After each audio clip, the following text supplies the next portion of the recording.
Basically काय करायचं, ज्या साईडला स्टेशन येणार आहे त्या साईडचा एक दरवाजा म्हणजे दुसऱ्या साईडने येऊ दे, एक दरवाजा ब्लॉक करायचा आपल्या किडबॅगनी. रात्री किडबॅग खाली टाकायचा, त्याच्यावर झोपायचं. तो तसा खूप अवघड, सुरुवातीचा काळ खूप अवघड होता. आणि मग तिथून मग एअर इंडियामध्ये आल्यावरती अर्थात एअर इंडिया एकदम श्रीमंत झाल्यासारखं वाटलं रे. I think every female cricketer today should be thankful to her. जे होत नाही unfortunately, but hats off to her की एक असा व्यक्ती मी पाहिला की जो निस्वार्थपणे म्हणतात तसे प्रयत्न आपले करत राहतो. ज्याला म्हणतात ना की ॲप्रिसिएशनची गरज नाही. शुभांगी कुलकर्णी एक तसं नाव आहे असं म्हणून. ज्या वर्षी मी आसाम सोडलं त्या वर्षी आम्ही अंडर-19 नॅशनल चॅम्पियन झालो. मग मोस्टली माझं आत्तापर्यंतचं हे असं आहे की जेव्हा चॅम्पियन होतो मग मी म्हणते ओके बस इथे माझं प्रवास या टीमबरोबरचं संपलेला आहे. चॅम्पियन झालेत, आता आपण दुसरीकडे कुठेतरी. मुंबई इंडियन्स एक्सेप्शन होतं.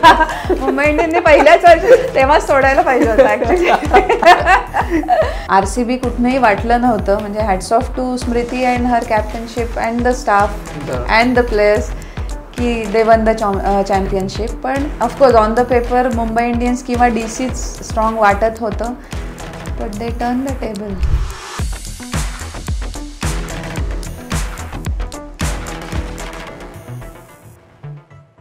हॅलो, स्वागत आहे तुमच्या सगळ्यांचं स्पोर्ट्स कट्टावरती. आज मी एका विशेष पाहुण्यांना घेऊन आलेलो आहे. त्यांचं नाव आहे देविका पळशीकर. त्या आहेत माजी भारतीय खेळाडू आणि त्या अनेक संघांसाठी प्रशिक्षक म्हणून त्यांनी काम केलेलं आहे. मुंबई इंडियन्ससाठी त्या बॅटिंग कोच होत्या. आसामसाठी त्यांनी कोच म्हणून काम केलेलं आहे. क्रिकेट असोसिएशन ऑफ नेपाळसाठी त्यांनी कन्सल्टंट म्हणून काम केलेलं आहे. 2014 ते 16 भारतीय संघाच्या सहाय्यक प्रशिक्षक होत्या आणि 2018 ज्यावेळी बांगलादेशचा संघ विमेन्स एशिया कप जिंकला त्याही संघाच्या त्या असिस्टंट कोच होत्या. तर अशा या कोच आणि माजी भारतीय खेळाडूंबरोबर आज आपण गप्पा मारणार आहोत. तर स्वागत आहे तुमचं देविका मॅम. नमस्कार. तर करूयात सुरुवात. नक्की. तर कुठनं सुरुवात करायची, कुठनं म्हणजे तुम्ही क्रिकेट कसं खेळायला सुरुवात केली तिथपासनं करायची का तुमच्या कोचिंग स्टिंटपासनं करायची? तुला कुठनं ऐकायला आवडेल आपण तिथनं सुरुवात करूया किंवा प्रेक्षकांना काय आवडेल. करेक्ट. म्हणजे मी वाचताना असा एक किस्सा वाचला की तुम्हाला कॉम्पिटिटिव्ह क्रिकेट, तुम्ही लहानपणी क्रिकेट खेळायचात पण कॉम्पिटिटिव्ह क्रिकेट कसं खेळलं तर हे माहिती नव्हतं. आणि एक कोणीतरी मुलगी जाताना दिसली रस्त्यावरनं पांढरे क्रिकेटचे कपडे घालून, आणि मग तिला तुम्ही फॉलो करून एका क्लबवरती पोहोचला. तर तो काय किस्सा आहे? आय थिंक आता जेव्हा मी बाकीच्यांच्या पण स्टोरीज ऐकते ना, बऱ्याच जणांच्या बाबतीत ही गोष्ट झाली आहे की बरेच जण आपल्या गल्लीमध्ये स्टार होते टेनिस बॉल क्रिकेटचे. कारण काय त्या काळी आम्हाला अजिबातच म्हणजे माहिती नसायची की मुली पण व्यावसायिक क्रिकेटमध्ये आहेत वगैरे. याची म्हणतात ना काहीच एक काडी मात्र आपल्याला आयडिया नसते. ते सेम गोष्ट माझ्या बाबतीत झाली. लहानपणापासून म्हणजे वयाच्या माझ्या मते 8-9 वर्षापासून भावाबरोबर आणि त्याच्या ग्रुप बरोबर मी नेहमी, आणि तो पण सगळा मोठा ग्रुप, माझ्यापेक्षा 3-4 वर्ष मोठ्या असलेल्या बॉईज बरोबरच मी नेहमी टेनिस बॉल क्रिकेट खेळले. आय गेस वयाच्या 18व्या वर्षी म्हणजे कॉलेजमध्ये जाताना, जसं तू आत्ता म्हटलास की इट वॉज अ कोइन्सिडन्स की एक मुलगी मला सायकल हातात घेऊन मागे किडबॅग आणि ती चालत चालली आहे तिच्या आईबरोबर, पण व्हाईट्समध्ये. आणि ते मी इतकं म्हणजे म्हणतात ना पटकन असं नजरेत भरलं की व्हाईट्समध्ये कसे काय मुलगी कोणीतरी. मुलांना तर आपण नेहमीच पाहिलेलं होतं त्या काळी, पण भरपूर दिसायचे, पण ती एक मुलगी अशी माझ्या पटकन नजरेत भरली. आणि मी एक हिम्मत केली की जाऊन एक अननोन माणसाला विचारणं की कसं काय तू व्हाईट्समध्ये म्हणजे मुलांच्या कपड्यांमध्ये थोडंसं असं. ती म्हणे मी महाराष्ट्राकडनं क्रिकेट खेळते. मी म्हटलं म्हणजे लेदर बॉल? तर तिचं हो मी अंडर-19 महाराष्ट्र टीमला रिप्रेझेंट करते. आणि माझी त्याच्यावरची प्रतिक्रिया बघून ती एकदम म्हटली की तुला पण आवडतं का? मी म्हटलं म्हणजे काय मी क्रिकेट वेडी आहे असं म्हटलंच तरी चालेल. मी म्हटलं येऊ शकते का प्रॅक्टिस बघायला? ती म्हणे हो उद्या आमचं फायनल सिलेक्शन आहे, आमची PYCवर कॅम्प लागलेला आहे महाराष्ट्राच्या मुलीच्या. म्हणजे जस्ट इमॅजिन कर, कोथरूडला मी राहायचे, कर्वे रोडपर्यंतचं त्यावेळेस माझं जग होतं.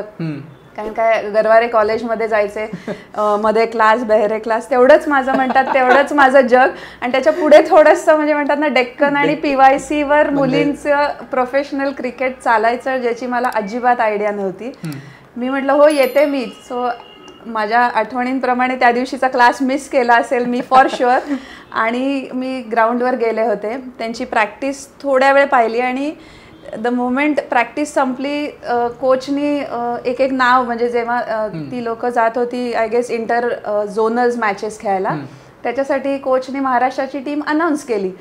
त्याच्यानंतर ह्या मुलीनी मला म्हणजे ओळख करून दिली सरांशी की सर हिला पण क्रिकेटमध्ये इंटरेस्ट आहे. सो सरांचा साहजिकच प्रश्न होता की येतं का तुला खेळता. मी म्हटलं टेनिस बॉल येतं, त्याच्यात आम्ही पंटर आहे. तर ते म्हटले लेदर बॉल. मी म्हटलं काय फरक पडत नाही, बॉल तो बॉल आपल्यासाठी कोणता काय असे ना, असं आपलं माझं त्यावेळेसचा विचार. सो ते म्हणे ठीक आहे पॅडअप हो. तर म्हटलं पॅडअप बिडअप नाही म्हणजे माहिती मला, सो बॅट द्या, बॅट इज इनफ. ते म्हणे नाही ग्लव्स पण घालावे लागतील. म्हटलं ओके ग्लव्स पर्यंत ठीक आहे मॅनेज करीन, पण पॅड्स नाही. सेंटर विकेटवर घेऊन गेल्या लिटरली. आता पॅड्स घातले नव्हते म्हणून मला आठवतंय की त्यांनी पेसर्सना नाही हे केलं, पण टीममध्ये सिलेक्ट झालेल्या डेफिनेटली 2-3 स्पिनर्सना त्यांनी माझ्यासाठी बॉलर म्हणून हे केलं. आणि आपल्या सवयीप्रमाणे एकतर गल्ली क्रिकेटमध्ये सवय असते की या साईडला नाही मारायचं, इकडे नाही, ते जे काय आपले एरियाज असतात ते फक्त रन वगैरे. हो, नाही तर लोकांच्या काचा भरपूर फोडलेल्या होत्या, त्यामुळे हे माहिती होतं की जे आहे ते सरळ मारायचे. तो बॉलर कुठे पण टाकलेले मी सगळे आणि वरनच खेळायचे, कारण की रन्स तेव्हा त्या काळी तेव्हा जास्त मिळायचे. बाउंड्री पाहिजे तर आपल्याला समोर मारले पाहिजे. सो मी माझ्या नेहमीच्या स्टाईलमध्ये एक एक असे मारायला सुरुवात केली. तर ही गॉट सो इम्प्रेस. आणि एक 15-20 मिनिटाच्या बॅटिंग नंतर ते म्हटले अगोदर एक 10 मिनिटं जरी अगोदर आली असतीस ना तर आज मी तुला महाराष्ट्राच्या टीममध्ये घेतलं असतं. आज तुला सांगते अमोल की ते शब्द माझ्या अजूनही कानात इतके हे आहेत की त्यावेळेस असं म्हणजे आता ऐकून वाटतं की अरे 10 मिनिटं लवकर गेले असते तर, पण त्यावेळेस असा विचार होता की एक महाराष्ट्राचा कोच जो टीमला घेऊन चाललाय तो जो मला असं म्हणू शकतोय की 10 मिनिटं अगोदर तू टीम, म्हणजे म्हटलं आपल्यात काहीतरी तरी लायकी आहे जो आपण पुढे विचार करू शकतो. क्रिकेटवर प्रेम तर होतच आणि कोचकडनं थोडी लायकी पण कळली आपली. अंडर 19 प्लेअर कोण होती जिला तुम्ही विचारलं हिम्मत करून, आणि कोच कोण होते? कोच प्लेअर मला माहितीये की तृप्ती घैसास म्हणून प्लेअर होती आणि कोच ढुमके सर होते त्या काळी. तर ते बरीच वर्ष पुढे महाराष्ट्राचे सुरेश ढुमके म्हणून तेच मुलींच्या टीममध्ये बरोबर जायचे, अंडर 19 सिनियर. त्यांनी बरीच वर्ष महाराष्ट्राची टीम मुलींची स्पेशली हाताळली होती. सो त्या सरांकडनं जेव्हा असे शब्द आले तर म्हणजे मी actually I was on cloud 9. तर ते मला म्हटले की आम्ही 15 दिवसात टूरला जाऊन येतो, तोपर्यंत तू रेग्युलर लेग गार्ड्स वगैरे घालून सगळी प्रॅक्टिस करत राहा, मग आपण बघू आल्यानंतर.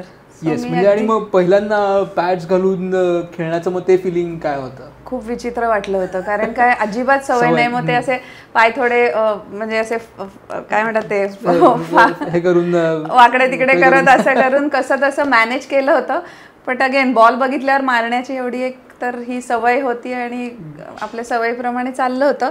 मग हळूहळू या टेक्निक आणि या गोष्टी आल्या की लेदर बॉलचं क्रिकेट किती वेगळं असतं टेनिस बॉलपेक्षा, की आपण टेनिस बॉल आरामात मारू शकतो, लेदर बॉलला तुम्ही टेक्निकली थोडे बेटर लागतात. सो ते माझं प्रशिक्षण तिथपासून सुरू झालं असं म्हणू शकतो. म्हणजे तुम्ही आता म्हटलात की 10 मिनिटं आधी आला असतात तर ते बरं झालं मी 10 मिनिटं अगोदर नाही गेले, नाही तर टूरवर जर गेले असते ना लेग गार्ड्स ती माझे खरं तर प्रॉब्लेम वांदे झाले असते. तेच म्हणजे स्पोर्ट्स कट्टावरती नुकताच विजय लोकापल्ली येऊन गेले ज्येष्ठ पत्रकार. तर त्यांनी रिषभ पंतचा एक किस्सा सांगितला की ज्यावेळी तो राजस्थानला निघून गेला होता, संधी मिळाली नाही म्हणून मग परत आला, तारक सिन्हा सरांनी घेऊन आले त्याला, आणि त्यावेळी कुठलं तरी एक डॉक्युमेंट त्याच्याकडे नव्हतं सिलेक्शनच्या दिवशी. मग ते आईला फोन करून ती रुकीहून घेऊन आली आणि लिटरली 10 मिनिटं बाकी असताना सिलेक्शन मीटिंग संपायला ते डॉक्युमेंट त्यांनी आत दिलं आणि त्याचं सिलेक्शन झालं. तर तो एपिसोड तुम्ही नक्की बघा. म्हणजे दिल्लीचं क्रिकेट काय आहे ज्याचं महाराष्ट्राच्या लोकांना आणि एकंदरीतच सगळ्यांना क्युरियोसिटी असतं की अरे दिल्ली क्रिकेट काहीतरी वेगळे. तर त्याचे सुंदर किस्से विजय लोकापल्ली सरांनी सांगितले, तेही तुम्ही नक्की बघा. आणि अवश्य तुम्ही म्हणजे साधारणतः 18व्या वर्षी लेदर बॉलवरती खेळायला सुरुवात केली, पण त्याच्या आधीचं गल्ली क्रिकेटचं हे कसं होतं आणि टेनिस बॉलवरती खेळायचा अनुभव? म्हणजे आपल्याकडे टेनिस बॉलचेही काही क्रिकेटपटू येऊन गेलेत, म्हणजे विजय पावळे असेल जो महाराष्ट्रासाठी खेळला आहे, किंवा कृष्णा सातपुतेसारखा टेनिस बॉल जगतातला खूप मोठा खेळाडू आहे, तोही स्पोर्ट्स कट्टावर येऊन गेला आहे. तर त्यांनी सांगितलं की लेदर बॉल आणि टेनिस बॉल क्रिकेटमध्ये काय फरक असतो, तर तो तुम्हाला काय फरक जाणवला? अच्छा, त्यांनी अनुभव घेऊन झाला. कारण काय मला ऍक्च्युली खूप म्हणजे तेव्हा म्हणतात ना की जेव्हा पहिली एक्साइटमेंट असते तेव्हा की चला बॉल बघितला आणि फक्त मारला, पण जेव्हा तुम्ही leather ball cricket as a profession म्हणून घेता तेव्हा तुम्हाला हळूहळू त्याच्यात किती बारकावे आहेत ना ते शिकावे लागतात. टेक्निक हे लेदर बॉल क्रिकेटवर आय गेस म्हणजे मी म्हणणं ॲक्च्युली चुकीचं आहे, कारण का मी प्रोफेशनली टेनिस बॉल क्रिकेट नाही खेळली आहे, पण तुम्हाला लेदर बॉल क्रिकेट खेळताना टेक्निक जास्त तुमचं बेसिक्स पक्के असणं खूप गरजेचं आहे. टेनिस बॉलला कसं माझ्या मते फक्त हँड आय कोऑर्डिनेशन लागतं, तुमच्याकडे ताकद असेल तर तो बॉल जातो, पण नाही लेदर बॉल जेवढा लेदर बॉल क्रिकेट मध्ये बॉल किंवा पिच रोल प्ले करतं तेवढं माझ्या मते टेनिस बॉल क्रिकेटमध्ये नसेल करत, अशी माझी एक म्हणजे आता त्यांनी आता नुकतीच जी एक लीग झाली त्याच्यात त्यांनी वेगवेगळे प्रयोग करून पाहिले. करेक्ट. टेनिस बॉलला एक बाजू टेप करून आणि तो खूप वेगळ्या पद्धतीने म्हणजे साधा स्टंपात पडलेला बॉल स्विंग होऊन पहिल्या स्लिप मध्ये जाऊ शकेल. टेनिस बॉलला पण तुम्ही थोडं जरी काहीतरी एक वेगळी दिशा दिली की तो खूप डिफरंटली प्ले करतो. आणि तुम्ही फक्त बॅटिंग करायचं नाही, तुम्ही ऑलराऊंडर होता, तर मग बॉलिंगकडे कसं वळालात?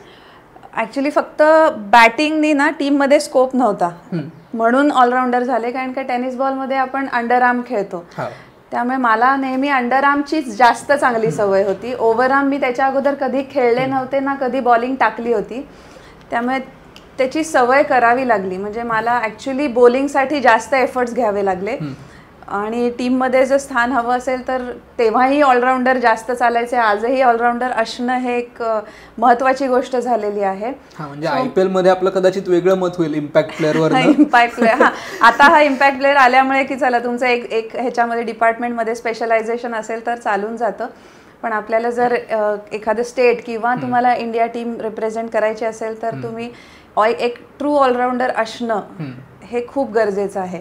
आणि bowling also plays a major role क्रिकेटमध्ये. तर मग मला शिकावं लागलं. Though I wasn't a great pace bowler, मी as a pace bowler medium pacer म्हणून सुरुवात केली होती.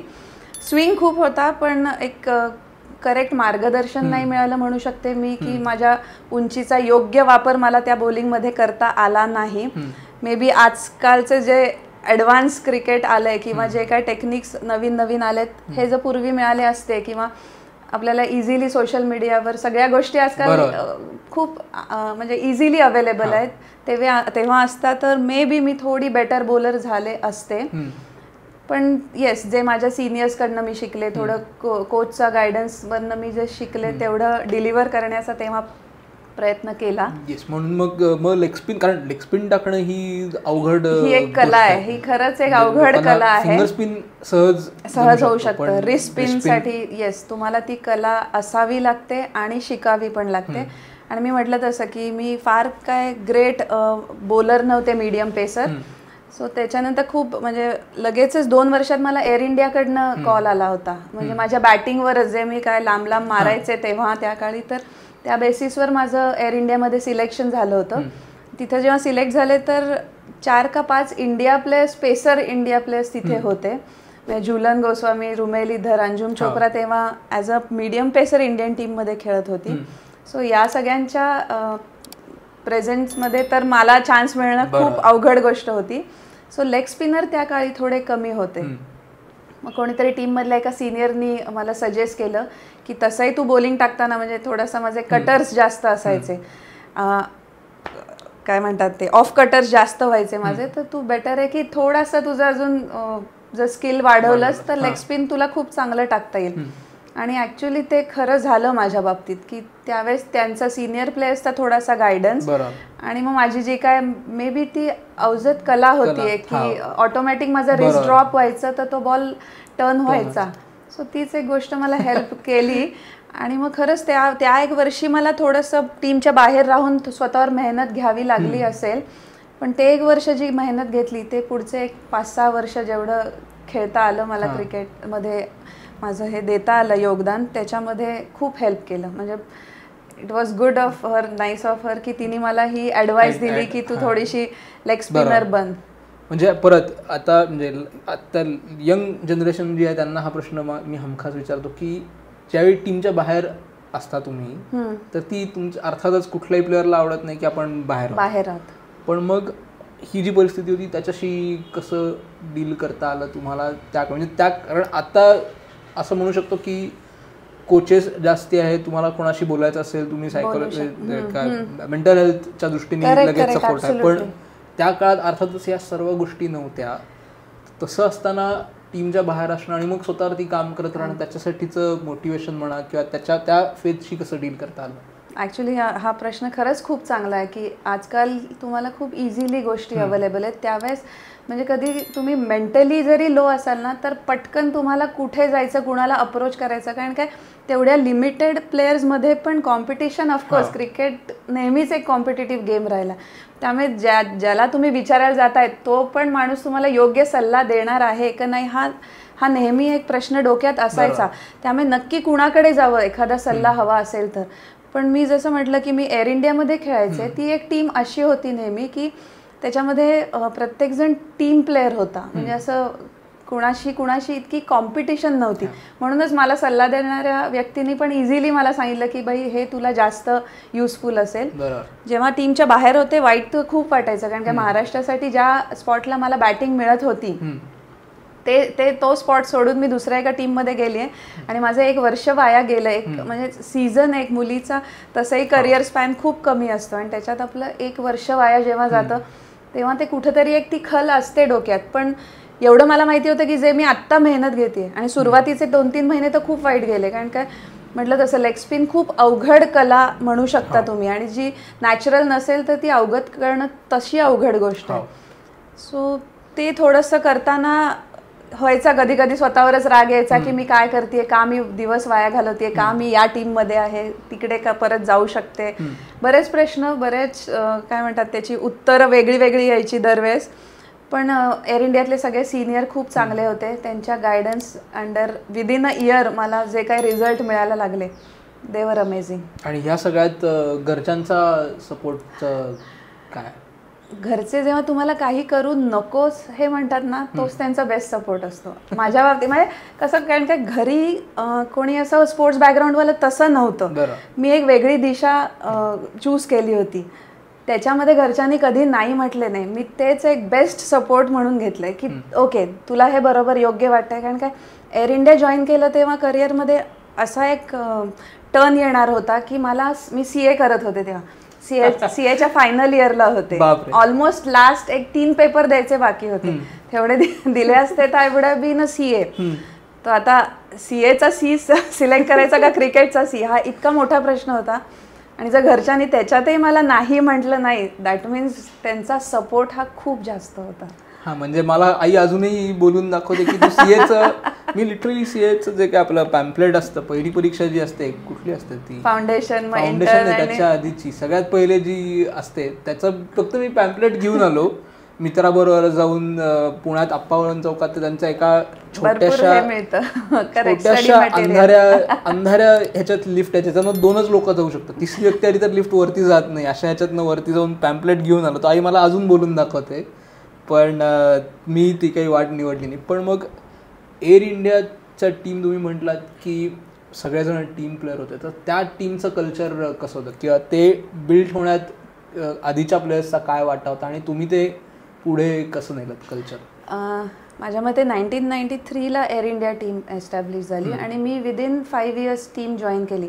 सो त्या अगोदरच्या 5 वर्षात जे एक प्लेयर्स येऊन गेले होते, मोस्टली एअर इंडियामध्ये असे प्लेयर्स ते लोक सिलेक्ट करायचे की जे टॉपचेच असतील.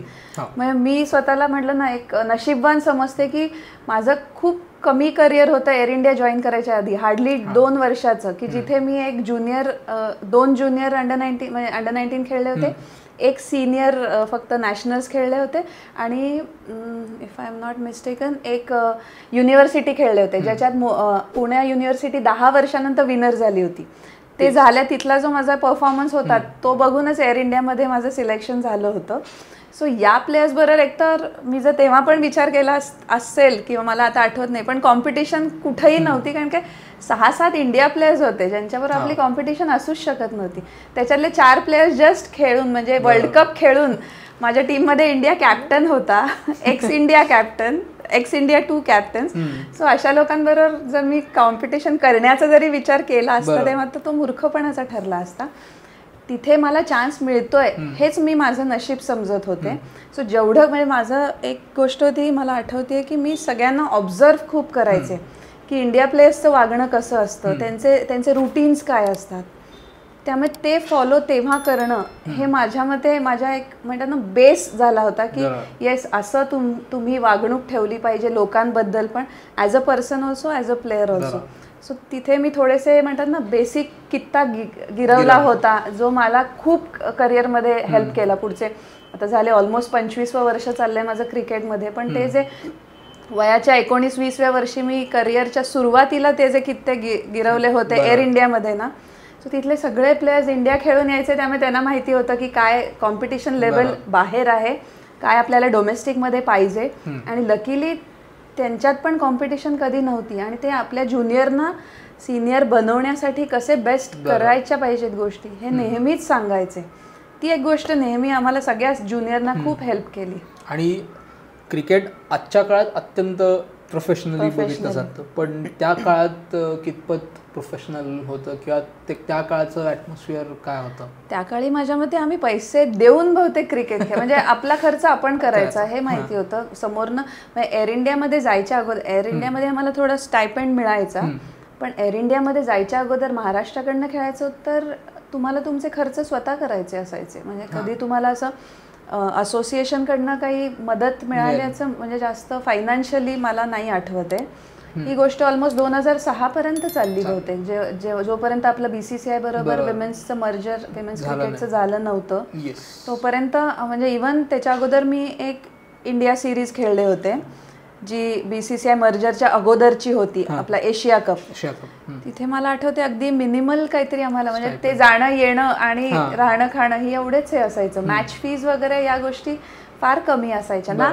आम्ही कधी त्याची अपेक्षा केली म्हणजे आपण आपलं पॅशनच जगतोय एवढं माहिती होतं. क्रिकेट खेळता येतंय म्हणजे त्याच्यात काहीतरी करता हेच अगदी आपल्याला चान्स मिळतोय. म्हणजे बाकी जिकडे तोपर्यंत माझ्या वयाच्या मुली आय गेस घरचे स्थळ म्हणजे कसं म्हणतात ते की ग्रॅज्युएशन झालं की बहुतेक मुलगी लग्नाला तेव्हा रेडी झाली असं वगैरे असायचं. त्यावेळेस आपल्याला घरचे कशाही गोष्टीसाठी नाही म्हणत नाही आहेत, हीच मोठी गोष्ट होती. आणि मग तेव्हा म्हणजे बऱ्याच खेळाडूंना हेही करायला लागायचं की बाबा क्रिकेट मला खेळायचं आहे मान्य आहे, पण दुसऱ्या बाजूला आर्थिक गडी सांभाळणं गरजेचं. तर त्या दृष्टीने तुम्ही आजूबाजूच्या प्लेयर्सकडनं काय शिकायला म्हणजे ज्या जॉब करून हे करायचं म्हणजे हे तुम्ही एअर इंडियात होतात त्यामुळे ती एक सिक्युरिटी होती, नक्कीच होती.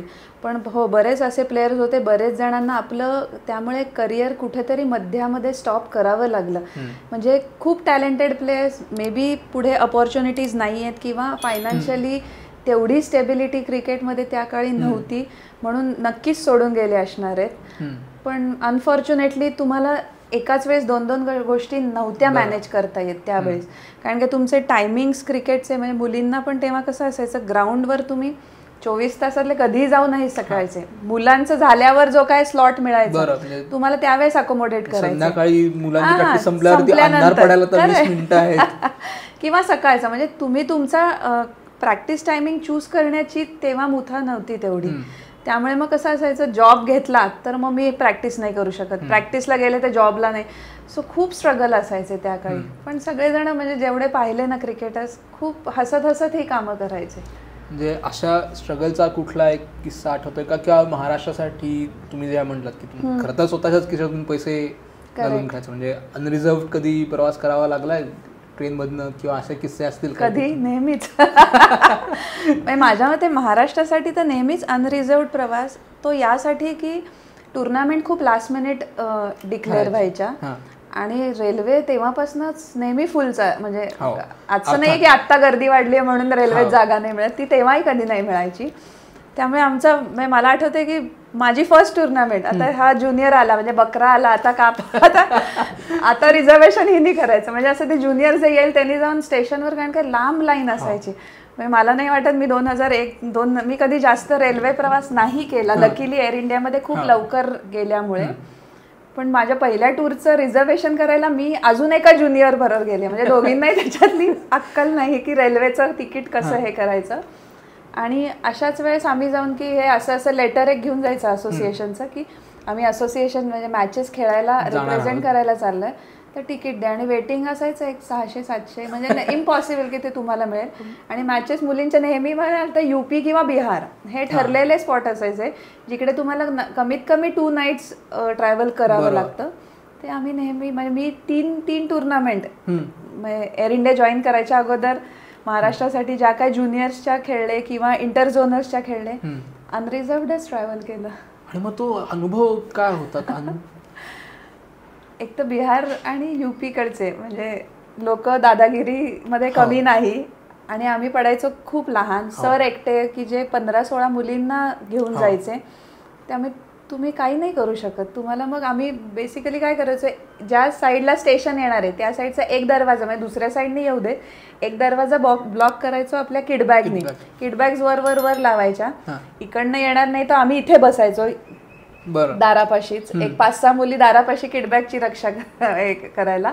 बाकी ज्यांना कुणाला कुठे थोडं मागून जरा बसू दे थोडा वेळ वगैरे, असं कोणतरी दयावान भेटला माणूस तर जागा मिळायची. पण आम्ही तसेच प्रवास केले ना. रात्री किडबॅग खाली टाकायच्या, त्याच्यावर झोपायचं. बापरे.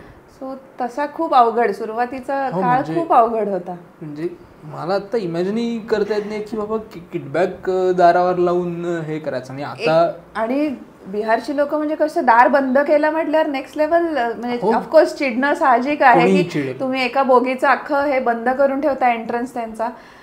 तर पण करायचो मॅनेज तशा. काय 1-2 मुली दादागिरी करायच्या थोड्याशा त्याच्यातही त्यांच्यावर. तुम्ही कधी त्या दादागिरीमध्ये? कधीच नाही. काय तो प्रांतही नव्हता कधी, तर ते करण्याचा योग नाही आला. नेहमी कोणतरी प्रोटेक्टर मिळायचा, सो काम चाललं तेव्हा त्यावेळेस. पण त्या गोष्टी खूप काही शिकवून गेल्या आयुष्यात. म्हणजे बरंच शिकता आलं की काही नसताना पण आपण सर्व्हाइव्ह करू शकतो. ह्या गोष्टी थोड्या आजकालच्या जनरेशनला, चला तेही चांगलं की त्यांना नाही भोगाव्या लागत, पण तुम्हाला जे म्हणतात ना आयुष्यात पुढे जे सफर करायचं असतं त्याचं तुम्हाला तिथे थोडंसं जर ऑलरेडी एक्सपिरियन्स आला असेल ना, तर पुढच्या गोष्टी खूप सोप्या होतात. आणि मग तिथून मग एअर इंडियामध्ये आल्यावरती अर्थात एअर इंडिया एकदम श्रीमंत झाल्यासारखं वाटलं रे. फ्लाईट वगैरे म्हणजे एअर इंडिया म्हणजे एकदम नेक्स्ट लेवल की तुम्हाला प्रॉपर तुमचं ट्रॅव्हलिंग किट वेगळी, तुमची मॅच किट वेगळी, तुमची प्रॅक्टिस किट वेगळी. इकडे कसं आपलेच कपडे, महाराष्ट्राच्याकडनं मिळालं तर टी-शर्ट मिळायचा फक्त त्यांच्या लोगोचा. करेक्ट. ट्रॅक पॅन्टही बहुतेक आमच्याच असतील जे काय आम्ही वापरायचो. पण इथे म्हणजे पण एकदम श्रीमंत झाल्यासारखं वाटलं.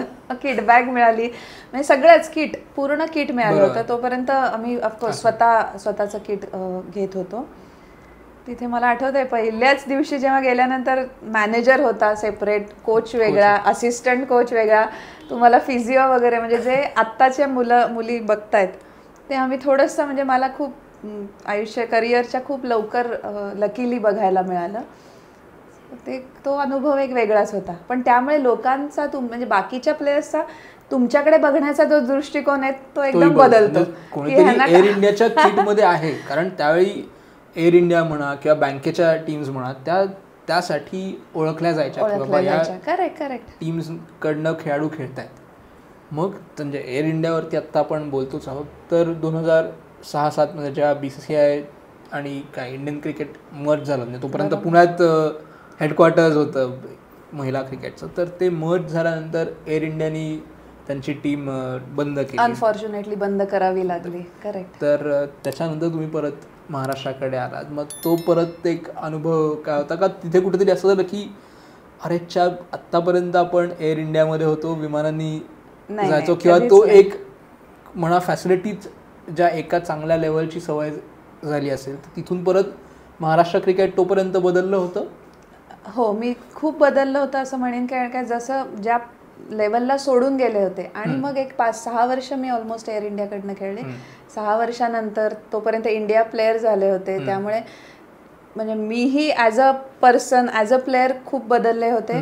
आणि महाराष्ट्र क्रिकेट पण एकंदरीत बदललं होतं, जिकडे मुलींना मी म्हणणार नाही एअर इंडिया इतक्या चांगल्या फॅसिलिटीज, पण डेफिनेटली BCCI मर्जर नंतर मुलींना ज्या फॅसिलिटीज मिळायला लागल्या होत्या त्या खूप बेटर होत्या जे अगोदर मिळायच्या. म्हणजे अगोदर स्टे वगैरेचा संबंधच नसायचा, तिकडनं ॲटलिस्ट आम्ही 3 स्टार हॉटेलपर्यंत तर पोचलो होतो, आपण एक फ्लाईटपर्यंत तर पोचले होते, म्हणजे प्रत्येक स्टेट. तर तो एक बदल होता. पण हां, माझं स्ट्रगल म्हणशील तर yes, coming back to your home state it wasn't easy. म्हणजे तेव्हाच्या त्या टीमचा माझ्या प्रतीचा ॲक्सेप्टन्स परत की अरे आता हे परत आल्या म्हणजे आपली जागा कुठेतरी हे होणार आहे, किंवा आता हे येऊन आपल्यावर म्हणजे त्यांचे एक वेगळे काहीतरी एखाद्या प्लेअरकडे बघण्याकडे आपण साध्या मराठीत लोकांना पटकन कळणार नाही, ते पूर्वग्रह दूषित. Correct correct absolutely. की ते या ज्या गोष्टी लोकांचे जजमेंटल असतातच लोक थोडी, तर ते थोडंसं इनिशियली फर्स्ट इयर झालं. पण म्हणतात ना, तुमचा परफॉर्मन्स जर चांगला असेल, तुम्ही as a player as a person जर चांगले असाल तर तो ॲक्सेप्टन्स खूप इझिली मिळतो. माझ्या बाबतीत थोडं तेच झालं म्हणता येईल, की जे काय पुढची 3-4 वर्ष मी परत महाराष्ट्राला दिली त्याच्यात प्लेयर्सकडनं ॲक्सेप्टन्स खूप चांगला होता. तर ती एक गोष्ट खूप चांगली होती की पटकन तो ॲक्सेप्टन्स मला प्लेयर्सचा मिळाला. आणि कुठेतरी तुम्ही म्हटलं की तोपर्यंत इंडिया डेब्यू झाला होता. करेक्ट. तर तो कुठेतरी ह्याचा फरक पडला की बाबा नाही आपल्याला एका इंडिया प्लेअर बरोबर खेळायला मिळणार आहे. असू शकेल, तो पण एक फरक असू शकेल. पण महाराष्ट्रासाठी किंवा त्यावेळेच्या कोचेससाठी दृष्टिकोन बदलला नव्हता. ऑफकोर्स कोच बदलले होते, पण जे मी परत एअर इंडियामध्ये जो मी नंबर 7-8नी सुरुवात करून 1 डाऊनपर्यंत पोहोचले होते, महाराष्ट्रात आल्यावर मला परत नंबर 7नीच सुरुवात करावी लागली होती. असं नाही की ती एअर इंडियासाठी नंबर 1 डाऊन खेळते तर इथे आपण तिला 3 वर देऊ. नाही, मला आठवतंय माझ्या पहिल्या टुर्नामेंटला नंबर 7पासून सुरुवात केली.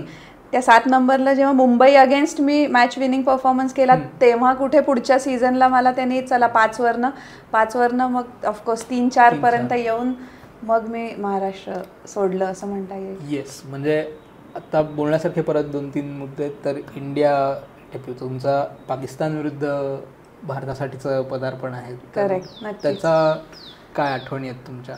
आठवणी अगदी खूप चांगल्या आणि ताज्या आहेत. की तो पण एक मी कोइन्सिडन्स म्हणेन की टीम बरोबर जात होते पण पाहिजे तसा चान्स मिळत नव्हता. कन्फ्युजन मला वाटतं थोडं असं होतं की ॲज अ लेग स्पिनर, कारण काय हायेस्ट विकेट टेकर होते त्या सीझनला डोमेस्टिकमध्ये, म्हणून इंडियामध्ये खेळत होते. पण परफॉर्मन्स वाईज बघशील तर पर्सनली मी म्हणेन की मी ऑलराऊंडर बॅटर हू कॅन बोल अशी होते. पण परफॉर्मन्स बॉलिंगमध्ये चांगला होता म्हणून टीममध्ये होते. सो होते कॅप्टन पण कन्फ्यूज होता, हिला ॲज अ बॉलर यूज करावं का हिला ॲज अ बॅटर. त्या ह्याच्यात बॉलिंग अटॅक पण इंडियाचा खूप सुंदर होता. म्हणजे नुशीन अल कदीर, नीतू डेव्हिड असे नावाजलेले स्पिनर्स होते टीममध्ये. आणि बॅटिंग ऑर्डर म्हणशील तर तीही एकदम फिक्स होती, जिकडे मिताली, अंजुम चोप्रा, त्याच्यानंतर रुमेलीधर हे चांगले ऑलराऊंडर्स पण त्याच्यानंतर होते. त्यामुळे ना मी बॅटिंग ह्याच्यामध्ये कुठे बसत होते ना बॉलिंग ह्याच्यात. सो थोडासा वेळ जावा लागला, थोडी वाट बघावी लागली माझ्या चान्स येण्यासाठी. लकीली जेव्हा डेब्यू केला तेव्हा एक स्पिनर थोडा आजारी पडला, तर सकाळी तोपर्यंत आयडिया होती की मी नाही खेळणार आहे. म्हणजे 11 अनाऊन्स करून झाले होते आदल्याच संध्याकाळी, त्यामुळे माहिती होतं उद्याची पण मॅच मी नाही खेळणार आहे. किंवा ग्राउंडवर गेल्यानंतर प्लेअरवर डिपेंड आहे की तिच्या फिटनेसवर थोडं माझं स्थान कळेल. कोण होती ती? सांगायला अगदी आनंद वाटेल. It was Nooshin Al Khadeer. Thanks to her की तो चान्स मला तेव्हा मिळाला आणि त्याच्यानंतर ॲटलिस्ट पुढचे 2-3 वर्ष मी इंडियाला सर्व्ह करू शकले. दर वाढदिवसाला तिला नक्कीच नाही. त्यामुळे अनफॉर्च्युनेट फॉर हर, पण नाही, माझा कुठेतरी एकाचं नुकसान एकाचा नफा अशी गोष्ट आहे. ती माझ्या बाबतीत झाली होती. तर तसा मला चान्स मिळाला against Pakistan. It was a dream debut for me. कुणालाही आवडेल की मॅचमध्ये तुमचा बेस्ट इकॉनॉमिकल हे राहील आणि तुमचा विकेट स्लॉट पण 3 विकेट स्लॉट, तो पण 5 झाला असता. 2 कॅचेस थोडे मिस झाले, which is part and parcel. म्हणजे मॅडमचा त्यांचा बॉलिंग स्पेल होता 10 ओव्हर 3 विकेट 12 रन, म्हणजे 1.2चं इकॉनॉमी रेट. तर कुठल्या पहिली विकेट आठवते तुम्हाला? माझ्या मोस्टली विकेट्स नेहमी ना स्टम्पिंग तरी असायच्या, नाहीतर कॅचेस इन कव्हर्स, या मोस्टली माझ्या हे होत्या. ती विकेट पण माझी स्टम्पिंगच होती पहिली. सो आहेत, लक्षात आहेत बऱ्याचशा विकेट्स अशा, पण म्हणतात तो ते हुरळून जाण्याचं एक हे असतं ना, ती मॅच माझी तशी कधी झाली कधी संपली हे कळलंच नाही, कारण की मी एक वेगळ्याच विश्वात होते मे बी, की वाव इंडियासाठी ती जर्सी घालून जे आपण नॅशनल अँथमला उभं राहतो ना, तो अनुभव म्हणजे कशाचीच बरोबरी नाही हे करू शकत. आणि खूपच सुंदर अनुभव असतो त्यातून. सामना पाकिस्तान बरोबर, पाकिस्तानाच्या काय म्हणतात ते भूमीवर असं, म्हणजे कराचीला आम्ही खेळत होतो, त्यामुळे त्या स्टेडियमवर खेळून आपला ड्रीम डेब्यू होणं हे म्हणजे स्वप्नापेक्षा कमी नाही. म्हणजे त्याच्यानंतर टीम परत, अर्थात 2008 नंतर आपण पाकिस्तान बरोबर फारसं क्रिकेट बायलॅटरल तर खेळतच नाहीये, पण मला वाटत नाही त्याच्यानंतर टीम कधीच नाही गेली पाकिस्तानला. म्हणजे मेन्स टीमही बहुतेक मेन्स पण नाही आणि वुमेन्स तर नाहीच. पण म्हणजे जेव्हा काय माझी खेळाडू बोलतात म्हणजे पाकिस्तान टूरबद्दल, त्यावेळी ते कायम चांगल्या शब्दात बोलतात की तिथल्या लोकांची हॉस्पिटॅलिटी म्हणा किंवा तिथला अनुभव म्हणा, तर खूप सुंदर. तुमचा अनुभव काय? खूप सुंदर खरंच, म्हणजे जे बोलतात ते खरंच बोलतात की उगाचच आपण हे द्वेष निर्माण केलेला आहे.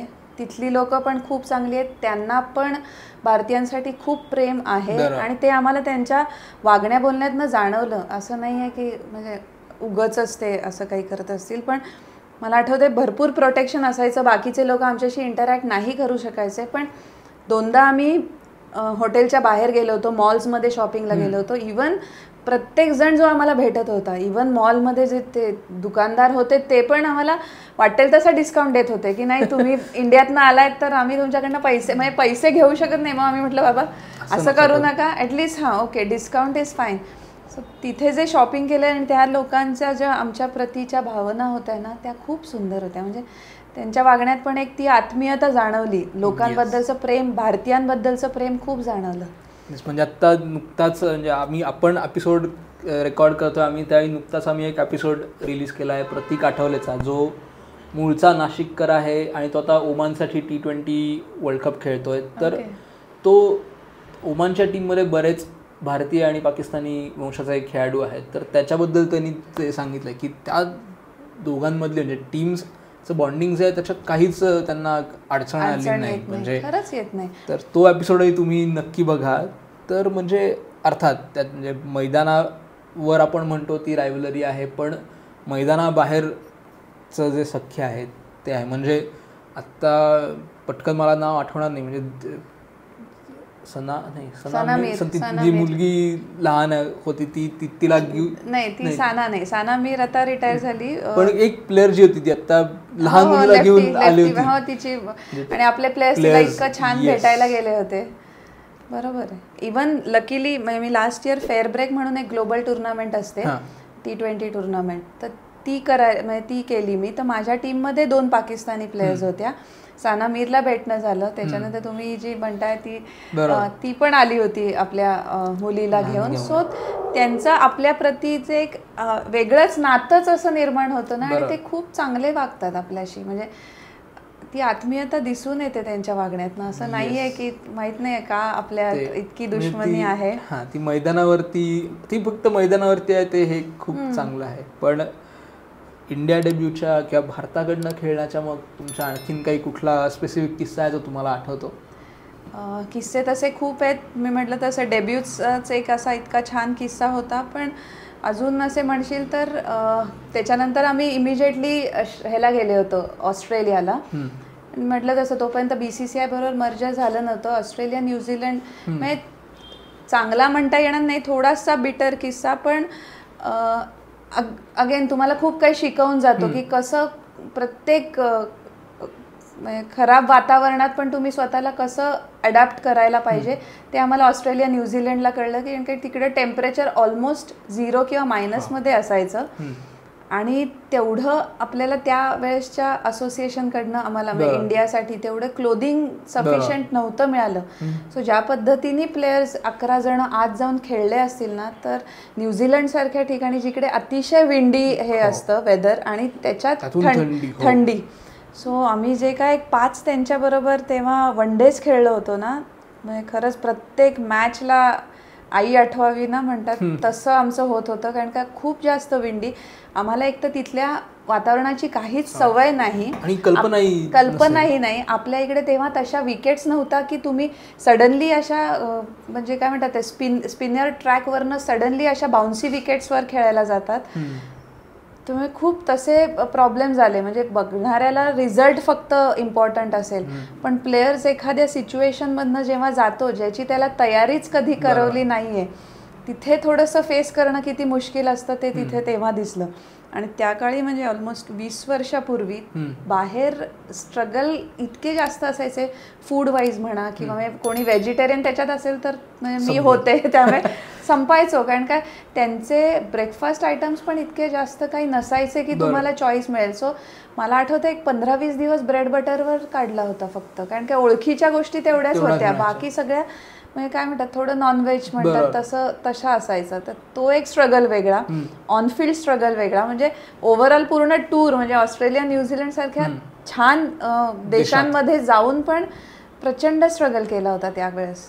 त्याच्यानंतर मग गोष्टी खूप बदलल्या. आता म्हणजे काहीच वाटत नाही. आपल्याकडे विकेट्स आता खूप चांगले आहेत. आपल्याला सगळ्या तिकडच्या गोष्टींची ऑलरेडी कल्पना आहे. ते आहे. आणि म्हणजे तुम्ही परत इंडियाच्या तुम्ही गोष्टी सांगितल्यात, महाराष्ट्राकडनं नंतर 2008 पर्यंत मी खेळले. बरोबर. आणि त्याच्यात म्हणजे महाराष्ट्र क्रिकेट आज जे आहे किंवा तेव्हा जे होतं त्याच्यात शुभांगी कुलकर्णींचा किती वाटा आहे? सिंहाचा वाटा म्हटलं तरी मी थोडंसं कमी वाटेल, पण शुभुदीबरोबर लकीली सुरुवातीपासनं एक संबंध खूप चांगले पण होते. आणि ती एक अशी व्यक्ती आहे की जी नेहमी शांत राहून तिचं काम करत राहील, कुठेही त्याचा गाजावाजा नाही. आणि तिने नेहमीच प्रत्येक विमेन्स क्रिकेटरला खूप सपोर्ट केला आहे, नोईंगली अननोईंगली. तिला जेव्हा एखाद्या प्लेअरबद्दल गोष्टी कळतात त्या गोष्टी पुढच्या लेवलपर्यंत कशा घेऊन जाणं किंवा त्या प्लेअरला कसं अजून म्हणजे जास्तीत जास्त बेटर परफॉर्मन्स करण्यासाठी जी काय मदत लागते ती शुभुदीने नेहमीच केली आहे. जेव्हा मी इंडियासाठी खेळले होते, शुभुदी WCAचे म्हणजे तेव्हाची जे आमचं बोर्ड होतं, असोसिएशन होती, त्याची सेक्रेटरी होती. माझ्या मते हे मर्जर पण जे पॉसिबल झालं किती लोकांना माहिती आहे नाही माहिती आहे, I am not sure about it, but तिच्या प्रयत्नातनं आज जे BCCI बरोबर आपलं मर्जर झालंय विमेन्स क्रिकेटचं, ते मी म्हणेन की it's solely because of her. तिने जेवढे प्रयत्न तेव्हा केलेत, लकीली शरद पवार तेव्हा प्रेसिडेंट होते BCCIचे, त्यांनी पण तेवढीच मोलाची साथ तिला दिली, तिचं म्हणणं त्यांनी ऐकून घेतलं. त्यामुळे I think every female cricketer today should be thankful to her, जे होत नाही unfortunately, but hats off to her. की एक असा व्यक्ती मी पाहिलाय की जो निस्वार्थपणे म्हणतात तसे प्रयत्न आपले करत राहतो. त्याला ज्याला म्हणतात ना की ॲप्रिसिएशनची गरज नाही, शुभांगी कुलकर्णी एक तसं नाव आहे असं मी म्हणेन. आणि त्यांची म्हणजे आता तुम्ही म्हटलात की सेल्फलेसली त्याच्या मदत करत राहायच्या, तर तुमचा मैदानावरचा किंवा मैदानाबाहेरचा त्यांच्याबरोबरचा कुठला आवडता किस्सा आहे? मैदानावरचा म्हणजे मैदानावर नाही कधी शुभुदी बरोबर तसं जास्त माझं इंटरॅक्शन झालं, पण लकीली ती पण लेग स्पिनर होती. आणि मी जेव्हा म्हणतात ना पेसरवरनं लेग स्पिनर झाले, तर मग एक पटकन सोपं नाव माझ्यासाठी की चला एक पुणेकर माझ्या इकडे जवळच असलेला, तर मी तेव्हा जाऊन तिच्याकडनं नक्कीच त्याचे धडे घेतले होते. सनी स्पोर्ट्समध्ये मला आठवत आहे की मी तिच्याकडे 2-3 दिवस गेले होते just to know the grip of a leg spinner. कारण की माझी पेसरची ग्रिप होती, मी आपले तेच दोन्ही फिंगर्स थोडे जास्त स्प्लिट करून मग मी बॉलिंग टाकायचे. सो तिने जेव्हा मला लेग स्पिनरची ग्रिप दाखवली मग थोडी आयडिया आली, पण बाय देन मी थोडं अडॅप्ट केलं होतं with this 3 fingers only. So ती नॅक मला आली नाही जी एक ऑर्थोडॉक्स लेग स्पिनर टाकतो त्याची, पण जी काय माझी ग्रिप होती त्याच्यात कसं मी बेस्ट करू शकेल त्याच्यासाठी तिचा गायडन्स नक्कीच मिळाला मला. एकदा ती माझ्यासाठी डेक्कनला आली होती. येस आय डू रिमेंबर की ती म्हटली ओके तुझी प्रॅक्टिस आहे तर मी येते. सो आय रिमेंबर एक दिवस ती माझ्यासाठी डेक्कनला पण आली होती. सो नक्कीच तिने तिच्या परीने जेवढे त्यावेळेस मला म्हणजे मदत करणं पॉसिबल होतं तिने केलं होतं. तिने दिलेला एक सल्ला जो तुम्हाला कायम लक्षात राहतो आणि जो तुम्ही पुढच्या पिढीलाही कदाचित सांगता किंवा सांगू शकाल? तिचा एक हे होतं की लेग स्पिनर ना प्रत्येक दिवस लेग स्पिनरचा नसतो. कधी ज्या दिवशी जर एखाद्या दिवस आपला म्हणजे काय पिटायचा असेल ना, मार खायचा, त्या दिवशी आपण कारण काय again we do everything against the हे ना आपलं नेचर, उलटं सगळं आपण करत असतो गोष्टी. So don't worry about that. म्हणजे तुझे म्हणतात ना इन्स्टिंक्टवर एकतर तुझा विश्वास असला पाहिजे. जो दिवस तुमचा असेल त्या दिवशी मग तुम्ही ऍक्च्युअली समोरच्याला खाऊन टाकतात. म्हणजे इधर leg spinner will go without wicket or 5-6 wickets. ही एक गोष्ट गप्पा मारतो त्या राजस्थान रॉयल्स कडनं यशवंतराव चहल त्यांच्याकडनंही हायएस्ट विकेट टेकर आहे, आरसीबीचा हायएस्ट विकेट टेकर आहे, IPL मधला हायएस्ट विकेट टेकर आहे. पण काय आता वर्ल्ड कपला टीम सिलेक्ट झाल्यानंतर जे लोकांनी चालू केलं की नाही सगळे प्लेयर जे 15 आहेत त्यांचा परफॉर्मन्स त्यांनी 60 रन पहिल्यांदा खाल्ल्या. नाही, थोडं लेग स्पिनरला त्या एक गोष्टी ऍक्सेप्ट कराव्या लागतात की तुमचा रोज तुमचा असूच शकत नाही, फॉर लेग स्पिनर स्पेशली. तसंही प्रत्येक क्रिकेट इज अनसर्टन गेम की जिकडे तुम्ही गॅरंटी कशाचीच नसते. पण स्पेशली विथ लेग स्पिनर की तुमचा प्रत्येक दिवस असू शकत नाही. ज्या दिवशी नसेल तर okay, you have to accept that. ज्या दिवशी असेल तेव्हाही एकदम हुरळून जाऊ नये, कारण की परत पुढे वर गेलेलं खाली येणारच आहे. मग ह्याच्याशी डील कसं करतात, म्हणजे तुम्ही कसं केलं आणि प्लेयर्सनी कसं डील केलं पाहिजे ह्याच्याशी? म्हणजे तुम्ही ॲज अ कोच आता प्लेयर्सना काय सांगता, म्हणजे ज्याही तुम्ही अर्थात म्हणजे ज्याही लहान मुली तुमच्याकडे येतात की बाबा नाही आणि त्याच्यापेक्षाही पालक की बाबा नाही हिला काही बॉलिंग जमलीच नाही आज वगैरे, तर त्यांना तुम्ही कशा प्रकारे हँडल करता? पालकांशी लकीली मला जास्त डील करावं नाही लागलं, कारण काय नेहमीच मी असोसिएशन्स बरोबर काम केलं किंवा बोर्ड बरोबर काम केलं. तर जे कोचेस पालकांबरोबर डील करतात ना, first of all hats off to them. कारण का मी मध्ये 1 वर्ष फक्त US ला होते, त्यावेळेस थोड्या पालकांबरोबर मला डील करावं लागलं आणि मला ते खरंच अकॅडमी कोचिंग खूप अवघड वाटलं की हे पालक येऊन उभे राहत आहेत आणि बघतायत आणि तिकडनं त्यांचे इन्स्ट्रक्शन्स वेगळेच चालू आहे. पोरगा प्रत्येक बॉल टाकून तिकडे आधी आई वडिलांकडे बघतोय की मी बरोबर, म्हणजे त्यांचं ॲप्रिशिएशन त्याला अगोदर हवंय. सो पालकांबरोबर डील करणं is a next level skill. पण येस, प्लेयर्सना तुम्हाला तो कॉन्फिडन्स पहिले द्यावा लागतो की गोष्टी वर खाली होणं अपेक्षित आहे, पण प्रॅक्टिसच आपण ह्या गोष्टीसाठी करतो की आपल्याला त्याच्यात कसं बेटर करता येईल, जी कन्सिस्टन्सी आपली कशी वाढवता येईल याचीच तर आपण ऑफ द फील्ड म्हणजे जे काय आपण मॅचेस व्यतिरिक्त जी प्रॅक्टिस करतो ती तिथे कुठेतरी तुम्ही त्यांना जर मेंटली स्ट्रॉंग बनवलं ना, सो प्रॅक्टिस घेता घेता या ॲक्सेप्टन्स कुठेतरी त्यांना म्हणजे फेल्युअर ॲक्सेप्ट करणं हे जर प्लेअरला जमलं ना तर परफॉर्मन्स एवढा मॅटर नाही करत. म्हणजे धोनी जे काय म्हणतो की trust the process, trust the process. Absolutely. म्हणजे माझ्या पण कोचिंगच्या वेळेस किंवा बोलण्यात बऱ्याचदा प्लेयर्सना जाणवेल की I always say follow the process, don't think about the failure or success. Process same राहणार आहे, तुमचा परफॉर्मन्स मे बी व्हेरी होईल, सक्सेस व्हेरी होऊ शकेल, पण प्रोसेस जर सेम ठेवली ना तर chances of getting better are more, chances of getting that success will be more. Best. आणि मग तुम्ही महाराष्ट्राकडनं नंतर आसामकडे वळले. तर त्याच्या म्हणजे मोस्टली काय म्हणजे तसं बघायला गेलं तर आसाम छोटं राज्य जर म्हटलं क्रिकेटच्या बाबतीत, तर आता लोक म्हटले हे पॉलिटिकली करेक्ट वाक्य नाही, बरोबर, पण त्या काळात 2009 मध्ये ते होतं की मोठ्या राज्यातून लहान राज्यात जाणं, कारण तिथे खेळायची संधी अर्थात जास्ती आहे. तर तसं कुठेतरी ते ट्रान्झिशन झालं. मी खेळायच्या संधीसाठी आसाममध्ये अगोदर गेले नव्हते. किस्सा असा झाला की 2009 मध्ये BCCIने आणि NCAने विमेन्स कोचिंग त्यांचं हे लेवल 1 लेवल 2 त्या वर्षी 2008 पासून सुरू केलं होतं.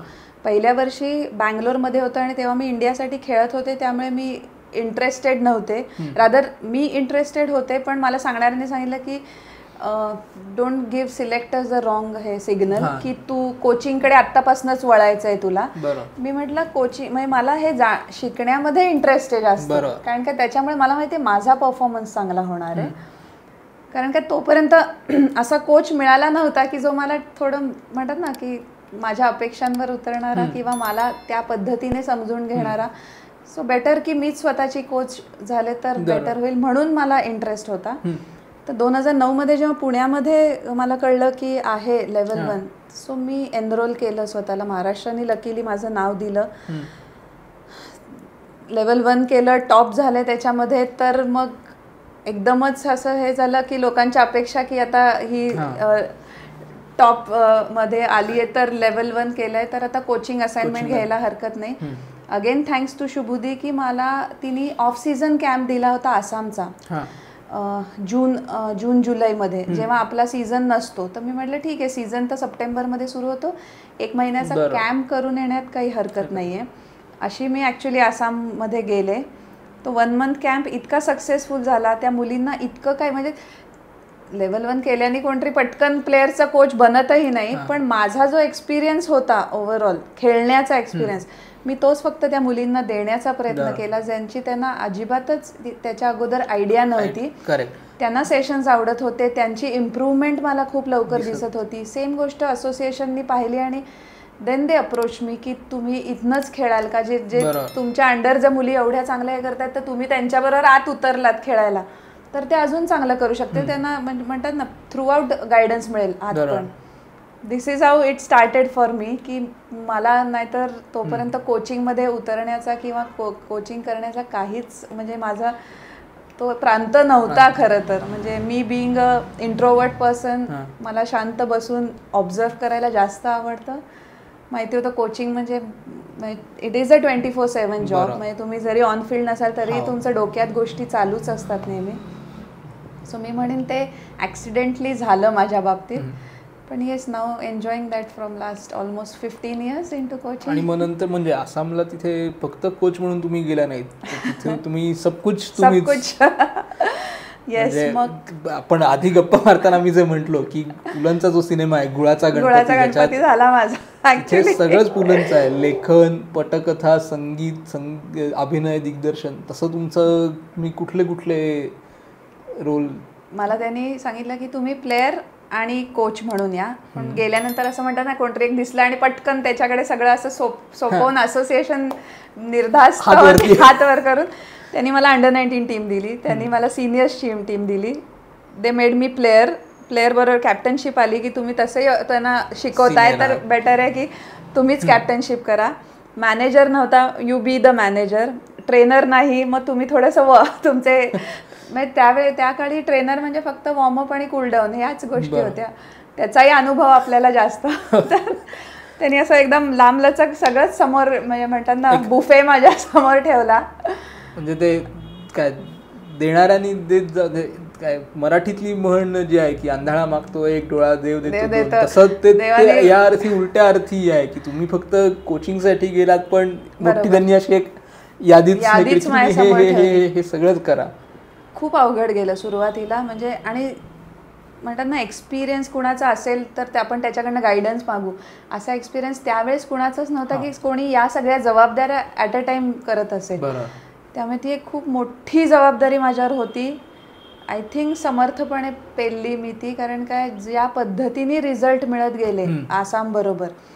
पहिल्याच वर्षी आम्ही under-19 all India national runners up झालो आणि आसामची टीम ईस्ट झोन, तशाही सगळ्या झोनमध्ये ईस्ट झोन लास्ट होतं, त्या ईस्ट झोनमध्ये आसाम बॉटमला होतं.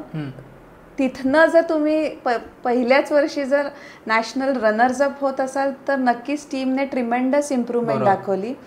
ॲज अ प्लेअर म्हणेन तर मी सिनियर्समध्ये खेळत होते. सिनियर्समध्ये आम्ही T20मध्ये ईस्ट झोन चॅम्पियन्स झालो. बेंगॉल बरोबर किंवा झारखंड, तेव्हाचे तिथले 2 टॉप 2 टीम्स बरोबर. बेंगॉलमध्ये झुलन गोस्वामी सारखा प्लेअर खेळत असताना जर आसामसारखा प्लेअर माझ्या थोड्याशा गायडन्सनी आणि म्हणतात ना साथीनी जर म्हणजे तिकडचा झोनल चॅम्पियन होऊ शकेल तर आय गेस प्लेयर्सनी खूप चांगली साथ दिली मला त्या 3 वर्षात. कारण की ज्या वर्षी मी आसाम सोडलं त्या वर्षी आम्ही अंडर-19 नॅशनल चॅम्पियन झालो. मग मोस्टली माझं आत्तापर्यंतचं हे असं आहे की जेव्हा चॅम्पियन होतो मग मी म्हणते ओके बस इथे माझं प्रवास या टीम बरोबरचा संपलेला आहे. चॅम्पियन झाले, आता आपण दुसरीकडे कुठेतरी. मुंबई इंडियन्स एक्सेप्शन होतं. मुंबई इंडियनने पहिल्याच वर्षी तेव्हाच सोडायला पाहिजे होतं ऍक्च्युली. येस, म्हणजे आपण ते 2010 नंतर 23 मध्ये जम्प करायच्या आधी मग तुम्ही 14 ते 16 इंडियन टीम बरोबर होतात. त्यानंतर 2018 मध्ये बांगलादेश ज्यावेळी एशियन चॅम्पियन झाले त्यावेळी असिस्टंट कोच होतात. आणि मागच्या वर्षी परत रिसर्च करताना हे दिसलं की नेपाळच्या संघाच्या वुमेन्स टीमला तुम्ही कन्सल्टंट म्हणून काम करता. त्यांनी त्या वर्षी चांगला रिझल्ट दिला नेपाळने. ह्या तिन्ही रोल्समधनं तुमच्या काय आठवणी आणि तिन्ही रोल्सकडे तुम्ही कशा दृष्टिकोनातून बघितलं? कारण इंडिया सेटअप तोपर्यंत काहीतरी सुरुवात झाली होती, बांगलादेश परत मोरॉरलेस कमी जास्ती लेवलला असेल आणि नेपाळसारखं राष्ट्र जे अजूनही असोसिएट नेशन आहे. हे जे इंडियन टीम आणि आसामच्या मध्ये मी 3 वर्ष मुंबईमध्ये पण होते, मुंबई क्रिकेट असोसिएशनमध्ये. आय गेस तोपर्यंत किंवा आत्तापर्यंत मीच एकमेव अशी व्यक्ती होती की बाहेरचा कोच त्यांनी मुंबईने घेतला, नाही तर नेहमी मुंबईचेच कोचेस मुंबईला असतात. सो तो पण एक आपण बॅरियर हे करून तिथे गेले होते. म्हणजे परत म्हणजे लोकाबल्लींच्या ह्याच्यातच तो हे आलाय की दिल्लीने काहीतरी सिलेक्टरच बाहेर न आणले होते. करेक्ट. सो तसं आणि आसाम नंतर मुंबई, जी again a biggest association, from small association to this big association. म्हणजे माझं स्ट्रगल जे तिथे थोडंसं थांबलं होतं की एकदम नवीन टीम घेतली होती, मग रिझल्ट मिळाला होता, ओके आता रिझल्ट मिळत आहेत, मग एकदम इतक्या मोठे असोसिएशन बरोबर काम करताना वेगळे स्ट्रगल्स होते.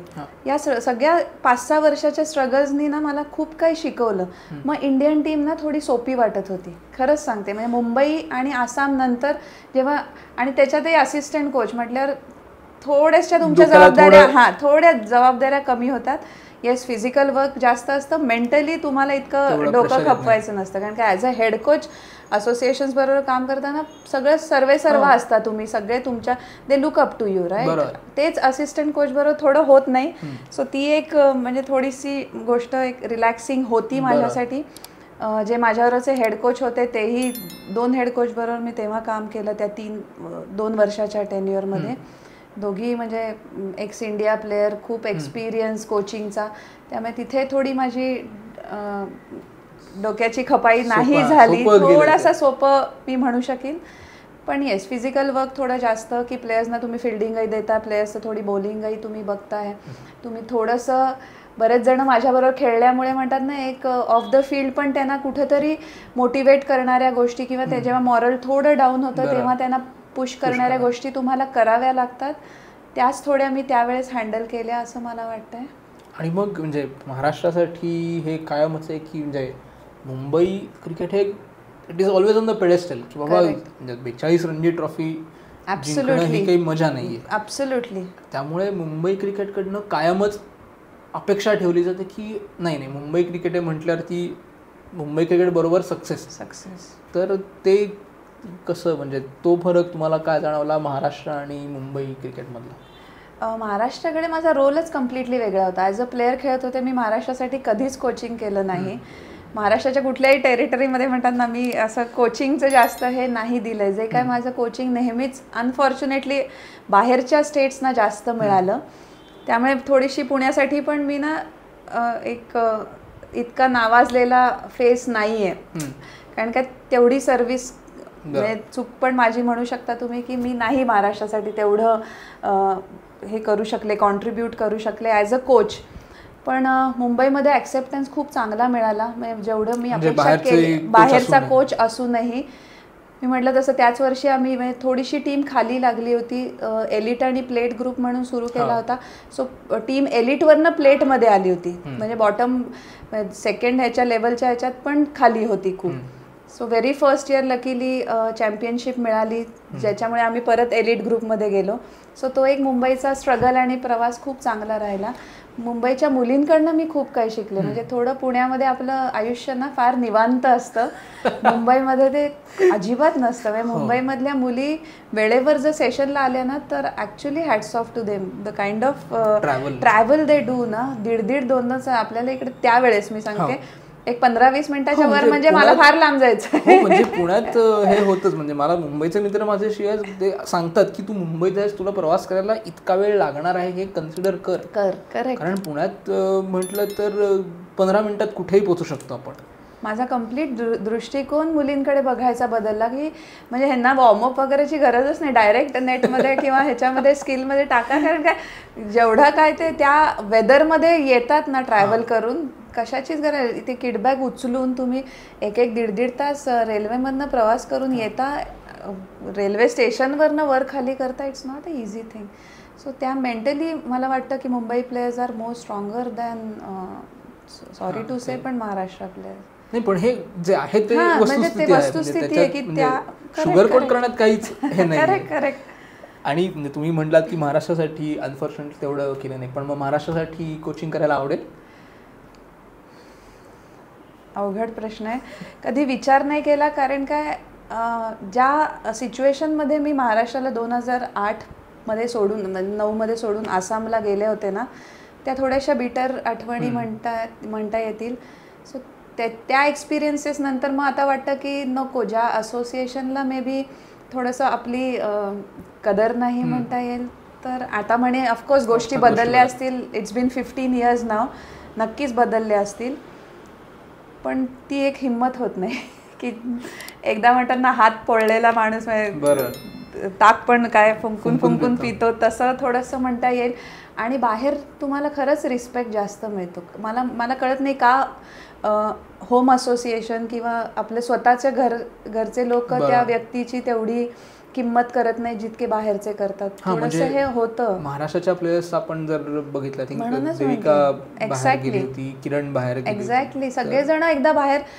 मग कुठेतरी वाटतं ओके, म्हणजे वर्ष गेली आहेत भरपूर, पण असोसिएशन बहुतेक मेंटॅलिटी म्हणता येईल बदललेली नसावी, म्हणूनच इतक्या मोठ्या एस्टॅब्लिश प्लेयर्सना बाहेर जायची गरज पडते. म्हणजे कुठेतरी काहीतरी अजूनही वाटतंय चुकतंय. सो म्हणून महाराष्ट्रासाठी कोचिंग करण्याचा विचार नाही केला. आणि पण म्हणजे हे स्टेट किंवा असोसिएशन झालं, मग इंडियासाठीच्या तुमच्या काय आठवणी? म्हणजे तुम्ही झुलनबरोबर तुम्ही खेळला पण आहात. करेक्ट. आणि त्यानंतर कुठेतरी तिच्या म्हणजे ते नातं कसं बदलतं, ज्यावेळी एक प्लेयर तुम्ही एका खेळाडू म्हणून खेळत असता, पण नंतर तुम्ही दुसऱ्या भूमिकेत जाता. लकीली तुम्ही झुलनचं नाव घेतलं म्हणून सांगेन, ऑफकोर्स त्यावेळेसची झुलन आणि मिताली असे प्लेयर्स 2 होते. मिताली तर तेव्हा पण कॅप्टन होती, ती माझीही कॅप्टन होती. आता माझा रोल बदलला होता, तिचा सेमच होता, पण त्यांचा ॲक्सेप्टन्स मला खूप आवडला. म्हणजे knowing my knowledge about the game as a coach ना, मग त्यावेळेस मला आठवतं मितालीचा मी 2013 मध्ये NCAमध्ये जो कॅम्प होतो प्लेयर्सचा, तेव्हा मी बॅटिंग कोच होते. मिताली तेव्हा युजली इनिशियल मुवमेंट खूप मोठी करत होती आणि थोडीशी माझ्यामध्ये ती चुकीची आणि थोडी लेट व्हायची. सो आणि बऱ्याच कोचेसनी तिला ह्या गोष्ट सांगून झाली होती, पण तिच्याकडनं तो म्हणतात ना, थोडं त्यांना ती रिजिड वाटली, चेंज नाही करायची, तिला रन्स येत आहेत म्हणून हे. पण मी म्हटलं मला ज्या गोष्टी दिसत आहेत ती ह्या थोड्याशा बरोबर नाहीत किंवा हे केल्यामुळे अजून बेटर होऊ शकेल, सांगायला माझी काहीच हरकत नाही. घेणं ना घेणं, एंड ऑफ द डे कोणी प्लेअर असेल तरी त्या प्लेअरवरच असतं. सो मी ओपनली म्हणजे I had a talk with her, आणि टू माय सरप्राईज की तिने ती चेंज केली. म्हणजे आय स्टील रिमेंबर की मितालीनी डेफिनेटली तिची इनिशियल मुवमेंट तेव्हा जी एवढी मोठी होती त्याच्यावरनं छोटी केली होती. तिचं टायमिंग ऑफ इनिशियल मुवमेंट जे थोडंसं तेव्हा लेट व्हायचं ते तिने करेक्ट करण्याचा प्रयत्न केला होता. सो डेफिनेटली माझा रोल बदलल्यामुळे त्यांनी तो ॲक्सेप्टन्स पण त्याप्रमाणे दाखवला. सो ऑफ द फील्ड मी तीच होते, सेम त्यांची फ्रेंड, पण येस ऑन द फील्ड जेव्हा मी कोच होते तेव्हा त्यांचं माझ्याकडचं येस. म्हणजे तो आय थिंक मितालीचाही एक जो फोटो व्हायरल सगळीकडे गेला आहे की बॅटिंगला जायच्या आधी ती पुस्तक वाचत बसली आहे बाउंड्रीच्या शेजारी बसून. तर ह्या दोघीजणी म्हणजे मिताली आणि झुलन, ह्या दोघीजणी ऑफ द फील्ड कशा आहेत? म्हणजे तुमची मैत्री जी आहे ती मैत्री कशी आहे? दोघीही कम्प्लिटली वेगळ्या आहेत. जसं मितालीचं तुम्ही पाहिलं की ती of the field is she needs her own time. ती एवढं पटकन सगळ्यांमध्ये मिक्स होणाऱ्यातला प्राणी नाही आहे, इंट्रोवर्ट आहे. Jhulan is completely a different character, जिला म्हणजे हसत खेळत सगळ्या गोष्टी ठेवणं, सगळ्यांबरोबर इंटरॅक्ट करणं खूप आवडतं. तिला ज्युनियरला आपलं म्हणजे जेवढा काही तिचा एक्सपिरियन्स आणि ज्ञान आहे ते वाटणं तिला आवडतं. त्यामुळे ती म्हणजे नेहमी शी इज ओपन टू डिस्कशन. ही एक झुलनची खूप चांगली गोष्ट आहे. म्हणजे एनीवन कॅन अप्रोच झुलन. तेच मितालीच्या शांतपणामुळे थोडंसं लोक हेजिटेट होतात, पण जर तुम्ही त्यांनाही म्हणजे पटवून दिलं की नाही भाई हा स्वभाव आहे आणि स्वाभाविक आहे हे, करेक्ट. सो तुम्हाला अप्रोच करावा लागेल आणि ती पण तेवढीच ओपनली तिचं एक्सपिरियन्स शेअर करते, but way of expression is different. म्हणजे तुम्ही म्हणजे आपण आता इंडिया म्हटलं, मग बांगलादेशसारख्या दुसऱ्या देशात गेल्यावरती तिथे क्रिकेटकडे बघायचा अप्रोच कसा आहे? तो एक अनुभव परत खूप वेगळा होता. म्हणजे मला असं वाटलं की जसं मी फर्स्ट टाइम आसामला गेल्यावर जे माझे अनुभव होते तर मला वाटलं की अच्छा इतक्या वर्षांनी मी परत बहुतेक आसाममध्ये आली आहे. कारण का सेम तसंच आसाममध्ये जसे रॉ प्लेयर्स होते ज्यांना तुम्हाला थोडंसं पॉलिश करण्याची गरज आहे, मग त्यांचा बेस्ट परफॉर्मन्स तुम्हाला मिळणार होता. सेम गोष्ट हे सगळे प्लेयर 2007मध्ये आय गेस बांगलादेशमध्ये विमेन्स टीम सुरू झाली. सो जे खेळणारे प्लेयर्स होते मोस्टली त्यांच्यातले बरेच प्लेयर 8-8, 10-10 वर्षापासून टीममध्ये होते. पण टीममध्ये एक असणं गोष्ट वेगळी आणि टीममध्ये तुमचं कॉन्ट्रीब्युशन देणं ही एक गोष्ट वेगळी होती. याच्यातलाच फरक बहुतेक आम्ही त्यांना त्यावेळेस समजवला होता. आणि त्यांनी तो म्हणजे म्हणतात ना एखाद्यावर विश्वास जर तुम्ही टाकलात तर तुम्ही मग तो जो काय सांगेल ते करतो. मी माझा सक्सेस याच्यामध्ये म्हणेन की मी त्यांचा तो विश्वास जिंकण्यामध्ये सक्सेसफुल झाले, खूप लवकर झाले, म्हणून आपल्याला एशिया कप जिंकण्यामध्ये म्हणतात ना ते एक सक्सेस पटकन मिळालं. मी एप्रिल 2018मध्ये बांगलादेश टीम जॉईन केली होती.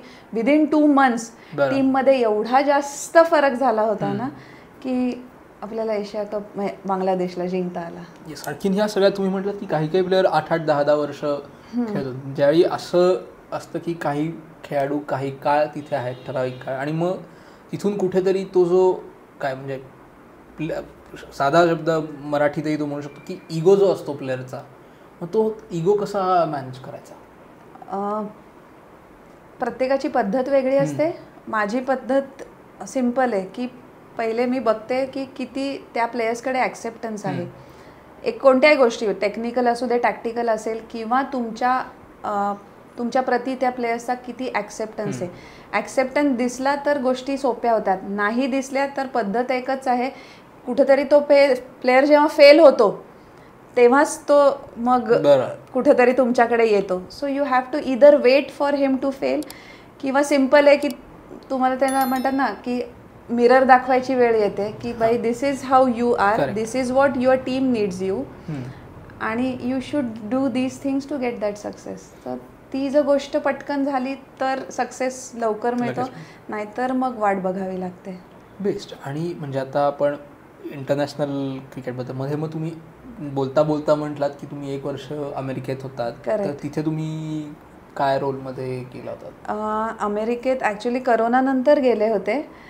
एका अकॅडमीमध्ये काम करत होते जिकडे ॲक्च्युली अंडर 10पासनं ओव्हर 30चे सगळे एज ग्रुप असायचे. तिथलं क्रिकेट कल्चर कम्प्लिटली वेगळं आहे, कारण की तिथे प्लेयर आठवड्यातनं एकदाच येतो. म्हणजे एज ग्रुप वाईज तुमचं ज्या दिवशी एज ग्रुप असेल त्या दिवशी 2 तास तो प्लेयर येऊन जाणार. माझ्याकडे टेक्निकल करेक्शनसाठी मग खूप प्लेयर्स 1-on-1साठी यायला लागले. तोपर्यंत मी इतके 1-on-1s केले नव्हते, जे काय आहे ते स्टेट बरोबर किंवा कंट्रीज प्लेयर्स बरोबर. सो आता अंडर 12चा प्लेयर आल्यावर त्याचं टेक्निकल करेक्शन किंवा त्याला त्या इवन 1 तास त्याला स्किल डेव्हलप करण्यासाठी जी हेल्प करावी लागते ना, तिथे माझं स्किल पण थोडंसं लागायचं की कुठं नाही त्याला एक तर म्हणतात ना त्या एज ग्रुपमध्ये ना मला वाटतं एन्जॉय जास्त करू द्यायला लागतं. तिथं तुम्ही जर टेक्निकल करेक्शन वगैरे केलं तर तो ॲक्सेप्टन्स नसतो. ही गोष्ट मी तिथे करता करता शिकत गेले की नाही हे जे आपण बाकीच्यांबरोबर वापरतो ते या एज ग्रुपला नाही सूट होणार. I have to be different. So ते सेशन्स कसे तुम्हाला स्किल वाईज करून पण एन्जॉयबल ठेवता येतील हे थोडंसं मला त्यांच्या बाबतीत वेगळ्या पद्धतीने करावं लागलं. पण जे मी सुरुवातीला 1-2 महिने फक्त ग्रुप सेशन घेत होते, then I ended up doing 5 to 6 1-on-1s every day. So ते 1-on-1चं कारण का त्यांना ती प्लेयर्सना इम्प्रूव्हमेंट दिसत होती त्यांच्यामध्ये, त्यामुळे मग तेवढे बुकिंग्स व्हायला लागले. एक प्लेयर आठवड्यातनं 3-3दा यायला लागला जो वन्स इन अ वीक येत होता ते. सो कुठेतरी मी ते माझं सक्सेस म्हणेन की चला प्लेयर्सना तुमच्याबरोबर सेशन अजून करण्याची जी इच्छा होते, कोचला अजून काय हवं असतं ना की त्याची सेल्फ इम्प्रूव्हमेंट झालेली त्यालाही कळते, कुठेतरी त्याचा फायदा होतोय. आपण कोचेस म्हणजे त्याच्यातच स्वतःचं सक्सेस बघतो. म्हणजे मी काही काळमध्ये स्पेनमध्ये होतो आणि तिथे जाणवलेली एक गोष्ट की अमेरिकेमध्ये खेळाडूंच्या बाबतीत एक हसल कल्चर जे आहे की बाबा मला 9 ते 12 प्रॅक्टिस करायची आहे, 12 ते 2 मी जिम करतो, मग काहीतरी लंच ब्रेक घेतो, मग परत 4 ते 6 जिम करतो आणि परत संध्याकाळी सेशन करतो. तर ह्याच्यात खेळाडूंना कुठेतरी थांबायचं नाही. तो पॉज जो असतो म्हणजे फुटबॉलमध्ये जी टर्म आहे पॉज, प्ले 1 सेकंद थांबवा तुम्ही आणि हे करा, तर तो पॉज घेणं खेळाडूंना शिकवणं किती गरजेचं आहे. कारण की नॉट नेसेसरी म्हणजे अंडर 12चा जर खेळाडू असेल तर तो एवढाच म्हणजे एवढाच त्याची शरीराची कॅपॅसिटी तो एवढंच करू शकणार आहे.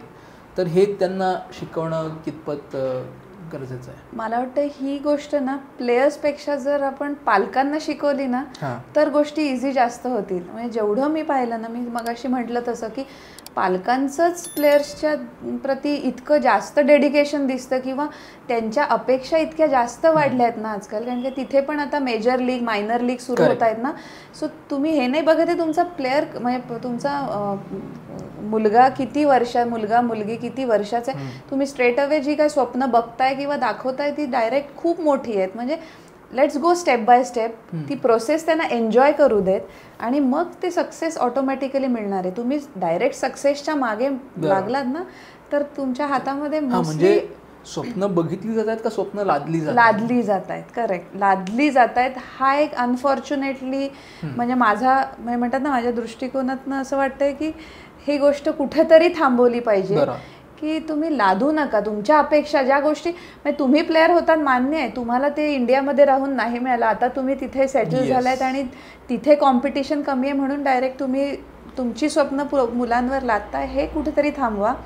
त्याला चूज करू दे त्याला आधी. म्हणजे बरेचसे असे प्लेयर्स होते की ते अजूनही कन्फ्यूज आहेत, त्यांना फुटबॉल खेळायचं आहे का क्रिकेट खेळायचं आहे का बास्केटबॉल खेळायचं आहे. पण पेरेंट्सनी सांगितलं 1 तास होते प्लेयर्स काय कराटे खेळून यायचे, फुटबॉल खेळून यायचे. मॅम अभी जस्ट ये करके आया, now I want to do this. तिकडे एक हे आहे, लकीली ते मॅम सर हे नसतं जास्त, they call you coach I want to do this but parents are saying दिस.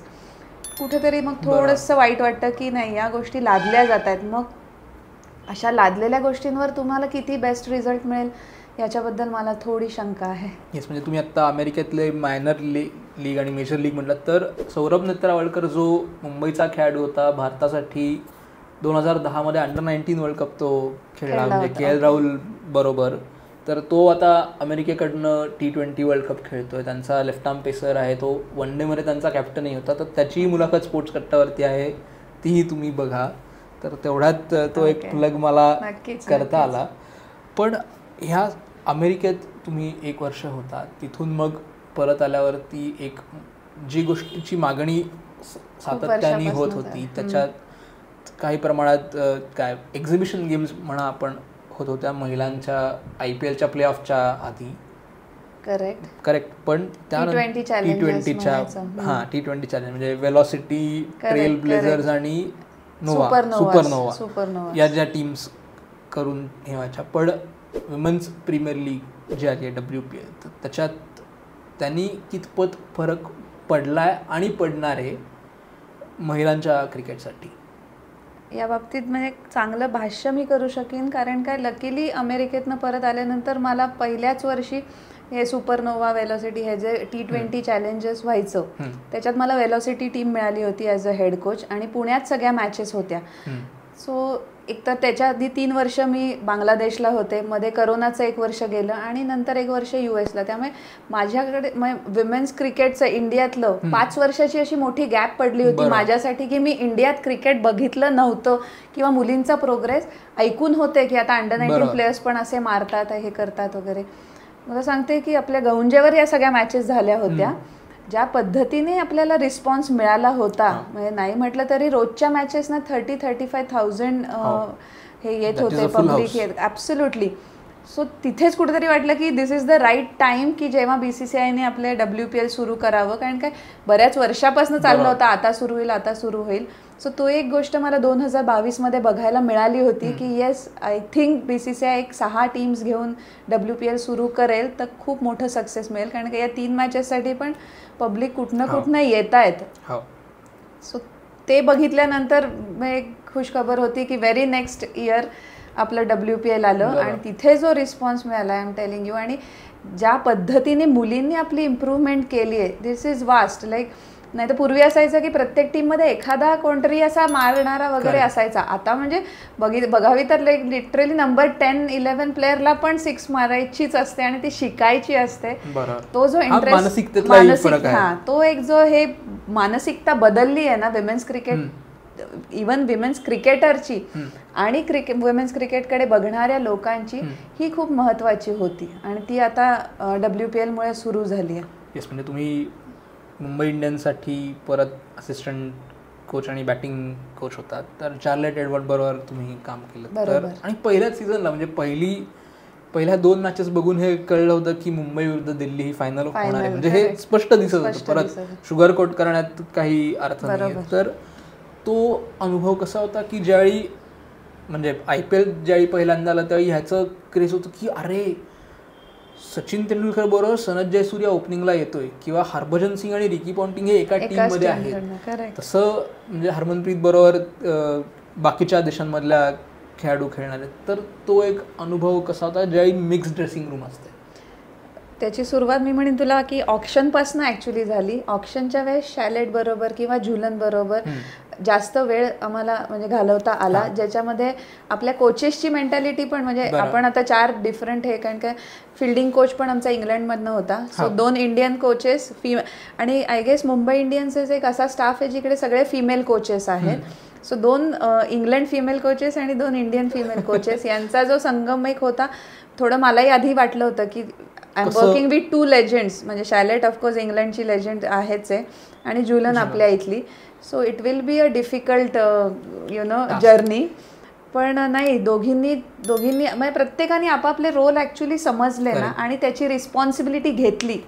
मी म्हणणार नाही की रिस्पॉन्सिबिलिटी दिली. आपण जर आपल्या रोलची रिस्पॉन्सिबिलिटी समजून घेतली ना तर गोंधळ खूप कमी होतात. कधीही ती माझ्या ह्याच्यामध्ये येत नाही. झुलन माझ्या ॲज अ फ्रेंडली आमचं ऑफ द फील्ड डिस्कशन नक्कीच होतं की हे बेटर होऊ शकलं असतं, हे बेटर अजून होऊ शकलं असतं.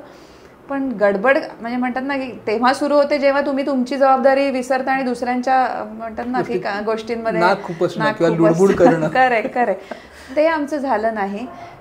प्लॅन्स खूप क्लिअर होते. आम्ही ऑक्शनच्याच सुरुवातीपासून म्हणजे जे काय आम्ही मॉक ऑक्शन्स किंवा आपण करतो नेहमी WPL किंवा IPLच्या वेळेस, त्यावेळेस इतके आमचे एक्सपेरिमेंट्स वेगवेगळे करून झाले होते ना की हे कॉम्बिनेशन केलं तर हे रिझल्ट, हे कॉम्बिनेशन, आणि I think we got the best combination. त्यामुळे आम्हाला सुरुवातीपासून माहिती होतं की आमच्या इतके ऑलराऊंडर्स कुणाकडे नाही आहेत. बाकीच्यांनी म्हणजे प्रत्येकाचा विचारसरणीप्रमाणे त्यांनी त्यांच्या ऑप्शनमध्ये मे बी तसे प्लेयर्स सिलेक्ट केले होते.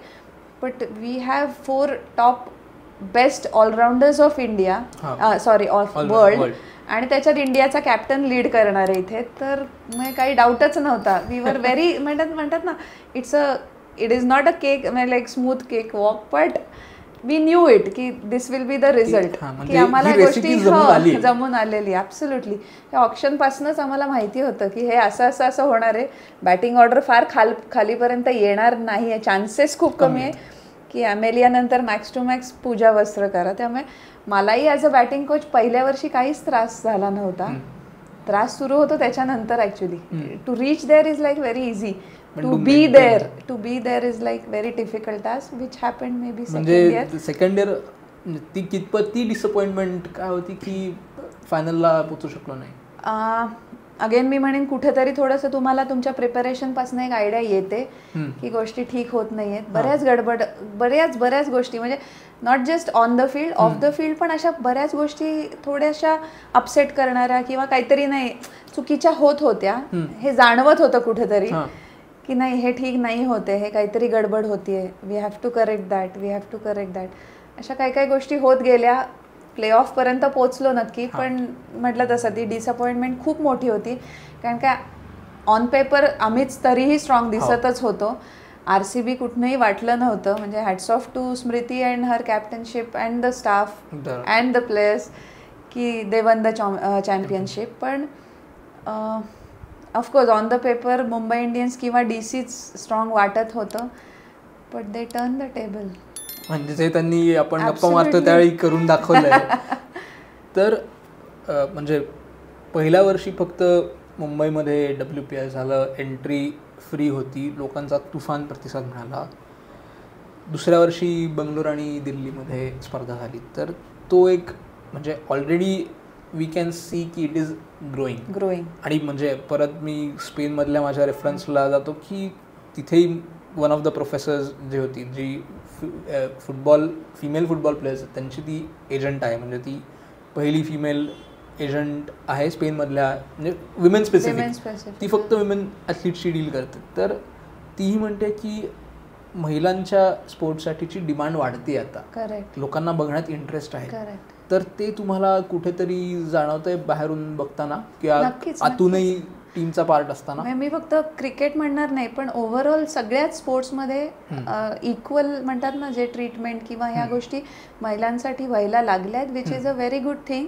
आणि credit should goes to ladies. कारण काय, त्यांनी त्यांची जी लेवल वाढवली आहे, म्हणजे it is not easy just to go and perform there. त्याच्या मागची जी मेहनत असते ती मेहनत करण्यासाठीचा वेळ असतो जो, मी असं म्हणणार नाही मुलांसाठी इझी असतं, पण मुलींना बाकी पण बऱ्याच जबाबदाऱ्या असतात, त्या पार पाडून तुम्ही जर स्वतःसाठी वेळ देताय आणि तुमची स्वतःची म्हणजे एक तर तुमची फिजिकल डेव्हलपमेंट होणं खूप गरजेचं आहे. ते मी आता बघते की मुली बऱ्याचशा फिटनेसवर आता काम करायला लागल्यात. म्हणजे पूर्वीचे जर प्लेयर्स बघाल तर हट्टे खट्टे आणि आपलं चाललंय कसं आहे तसं. जुन्या काळी म्हणायचं ना की क्रिकेट म्हणजे वॉर्मअप आमच्यासाठी चहाचा कप पिणं हा वॉर्मअप होता. ॲब्सोल्युटली, की आम्ही ह्या गोष्टी केल्या नाहीत. आणि आताचे प्लेयर्स की डाएट कॉन्शियस तेवढेच म्हणजे लक्ष देत आहेत, ते फिटनेसकडे लक्ष देत आहेत. म्हणजे ह्या गोष्टी या एक्स्ट्रा आहेत जे प्लेयर्स आता स्वतः म्हणजे ती कॉम्पिटिशन लेवल बघून करायला सुरुवात केली आहे. तिथेच कुठेतरी सक्सेस आहे आपलं, की या गोष्टी नाहीतर युजली होत नव्हत्या. आणि म्हणजे आता मुंबई इंडियन्सबद्दल म्हणजे आदित्य तरे स्पोर्ट्स कट्टावरती येऊन गेला, त्यांनी सांगितलं की Mumbai as a franchise they go out of their way to look after their players. ते ऑलरेडी वुमन्स टीमच्या बाबतीत त्यांनी करायला सुरुवात केली आहे. नक्की right from the first season. म्हणजे त्यांचा एक तर दृष्टिकोन towards female athlete is different. म्हणजे मला माहिती नाही आता ते मेन्स ॲथलीटला कसं ट्रीट करतात, रिझल्टचा त्यांच्या वागणुकीवर किती फरक पडतो, पण आमच्या प्रति त्यांची वागणूक कधीच बदलली नाही. They are always on a givers side, की कधी एक्सपेक्टेशन्स म्हणतात ते परफॉर्मन्स प्रेशर वगैरे हे कधीच नाही टाकलं. ओके, नाही झालं तेव्हा पण नीता मॅम तेवढंच ह्यानी तुमचं वेलकम करतील, आणि झालं तर मग तर नथिंग लाईक इट. पण नाही झालं म्हणून त्यांच्या दृष्टीत कुठेही तुमची हे कमी जास्त होत नाही. ही एक बेस्ट पार्ट आहे की दे ट्रीट यू इक्वली आणि they treat everyone equally, not just a performer.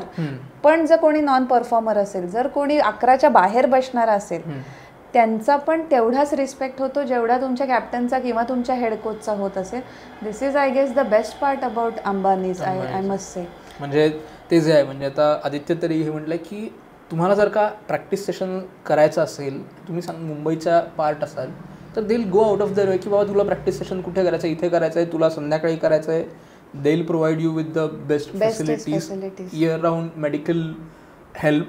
तर ती सगळी आत्ता त्यांची ऑलरेडी त्यांनी ती घडी विमेन्स टीमबद्दलही त्यांनी लावली ऑलरेडी. नक्की येस लावली. म्हणजे तुला एक म्हणजे छान एक्झाम्पल सांगेन की आम्ही यावर्षी जो म्हणजे लास्ट IPL नंतर जो ऑफ सीझन कॅम्प केला, की सगळे प्लेयर्स त्यांच्या स्टेट ह्याच्यामध्ये बिझी असतात कॅम्प्समध्ये, पण we do 2 to 3 off season camps with our domestic players. International तर बाहेर असतात, पण to keep them in that practice. So we do call them. तर जुलैमध्ये कॅम्प ठेवायचं ठरलं मागच्या. आणि कुठे? मुंबईमध्ये. आता मुंबईचं त्यांचं स्वतःचं घनसोलीला त्यांचं स्वतःचं ग्राउंड आहे. दोन ग्राउंड आहेत, A and B.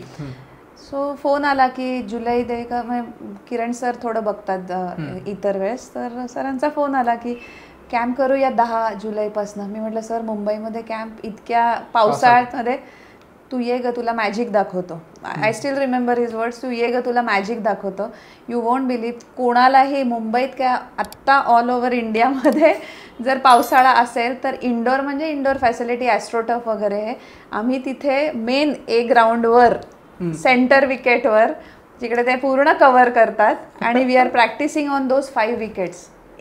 बाहेर तुफान पाऊस पडतोय आणि we are doing our camps on the centre wicket, like turf wicket.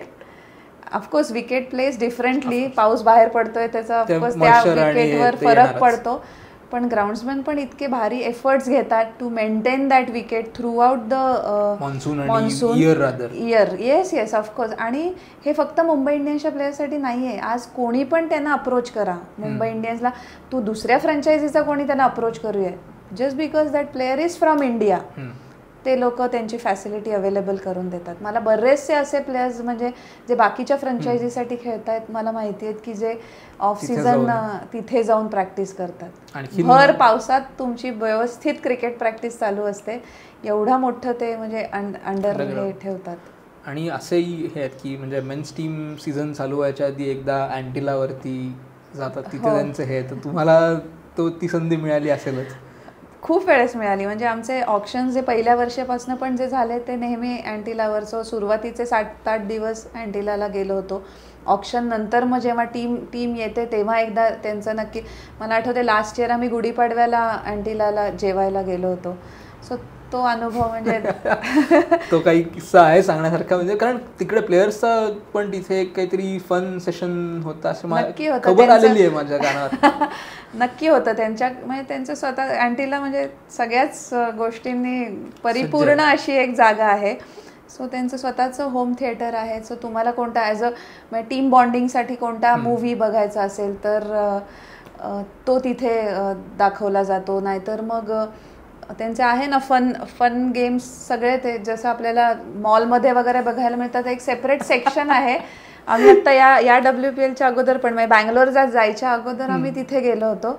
मग ते 2-3 तास आमचे कसे निघून गेले कळलंच नाही. म्हणजे right from bowling to any you name it you will get that game there. So सगळं प्लेयर्स कोण कोण हरवलं, कोण कोण म्हणजे सगळेच म्हणजे ऍक्च्युली तुम्ही तिथे गेल्यावर वेडे होता, अजून काही नाही. लपाछपी खेळले प्लेयर्स तिथे? नाही तो गेम नाही. हा तो गेम नाही खेळलो. बेस्ट. आणि म्हणजे आता यावर्षी महिलांचा वर्ल्ड कप आहे.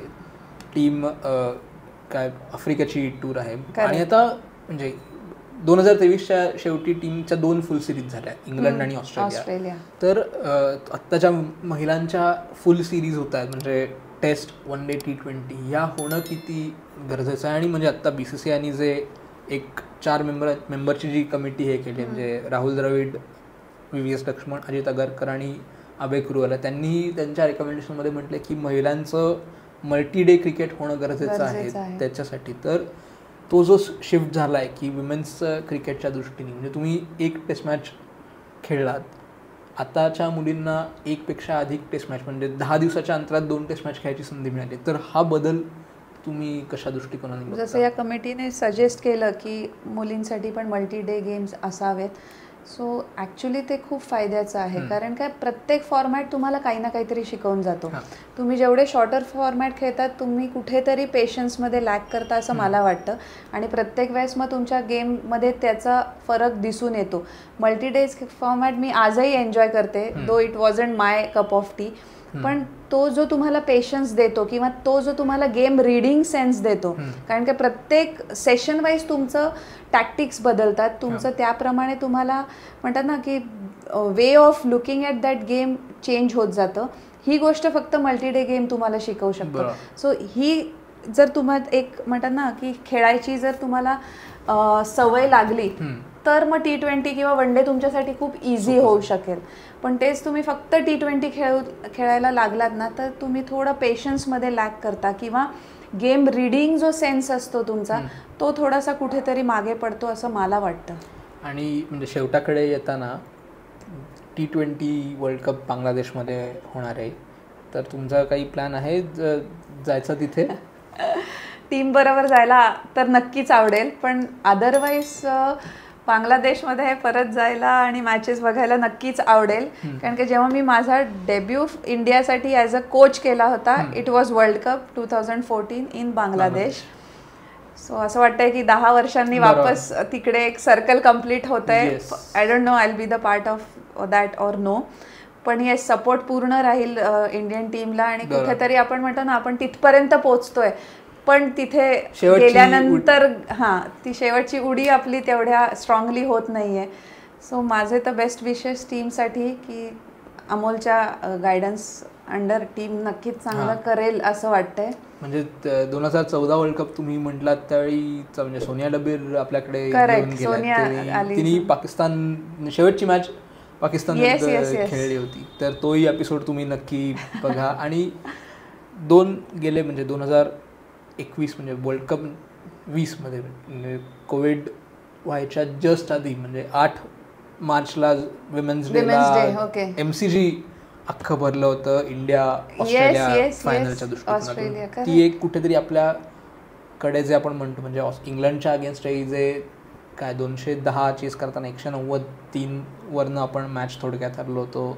तीच गोष्ट कुठेतरी 2020 मध्ये रिपीट झाली. तर त्या दृष्टिकोनातून तुमच्या या वर्ल्ड कपकडनं काय अपेक्षा? तीच गोष्ट कॉमनवेल्थमध्ये पण आपण रिपीट केली, पण तेच कळत नाही की ती जी एक लास्ट स्टेप घ्यायला कुठे आपण कमी पडतोय. सो जोपर्यंत तिथे आत जाऊन ऍक्च्युली काय गोष्टी होतात म्हणजे बाहेरनं आपण बऱ्याच गोष्टींचे निदान लावू शकतो की नाही मे बी हे असं म्हणजे इट इज व्हेरी इझी. आपण बाहेर बसल्या म्हणजे कोणी कोच बनेल आणि कोणी सांगेल अरे त्यांनी त्याला करायला पाहिजे. ते गोष्टी इतक्या सोप्या नसतात. आतमध्ये काहीतरी अशा म्हणजे गोष्टी होत असणार आहेत ज्यामुळे ती कुठेतरी आपण एक लास्ट स्टेप घ्यायला चुकतोय. सो जोपर्यंत त्या गोष्टी कळत नाही तोपर्यंत आपण फक्त अज्युमच करू शकतो. एंड ऑफ द डे सगळ्या गोष्टी खरं तर मेंटल ह्याच्यावर येतात की नाही आपण कुठेतरी इथे कमी पडतोय. पण मला नाही वाटत जर आपण तिथपर्यंत पोहोचत असू आणि मग लास्ट स्टेप नाही तर it is not just mental, there are other factors as well. पण still I am hoping this time की ज्या पद्धतीने टीम आहे आपल्याकडे बेस्ट ओपनर्स आहेत, आपल्याकडे आता बेस्ट फिनिशर आहे. रिचासारखा एक परत वन डाऊन म्हणजे आता अमोलने तिच्यावर experiment with one down batsman जे ती खूप चांगल्या पद्धतीने करते. So I am quiet positive की मोस्टली आपण यावर्षी वर्ल्ड कप आणू शकू. जी गोष्ट वुमेन्स टीमच्या बाबतीत ती आता मेन्सलाही लागू होईल. करेक्ट. बेस्ट. तर मला वाटतं हीच ती वेळ हाच तो क्षण गप्पांसाठीचा. तर थँक्यू सो मच तुम्ही वेळ दिल्याबद्दल. थँक्यू. तर आज देविका पळशीकर मॅमनी वेळ काढून आपल्याकडे आल्या. त्यांच्या होपफुली पुन्हा त्या आपल्याकडे येत राहतील. आजचा एपिसोड कसा वाटला हे आम्हाला सांगा. कुठे कळवा तर यूट्यूब, फेसबुक, इंस्टाग्राम, ट्विटर सगळीकडे कमेंट करून सांगा. तिथेही तुम्हाला हा एपिसोड कसा वाटला ह्याचा फीडबॅक द्या. स्पोर्ट्स कट्टा तुम्हाला अजून काय कंटेंट बघायला आवडेल तेही आम्हाला सांगा. आत्ता मात्र आम्ही थांबतो. पुन्हा एकदा तुमचे आभार. Thank you so much. आम्ही थांबतो. तुम्ही मात्र ऐकत राहा, बघत राहा आणि आमची वाट पाहत राहा. धन्यवाद. नमस्कार.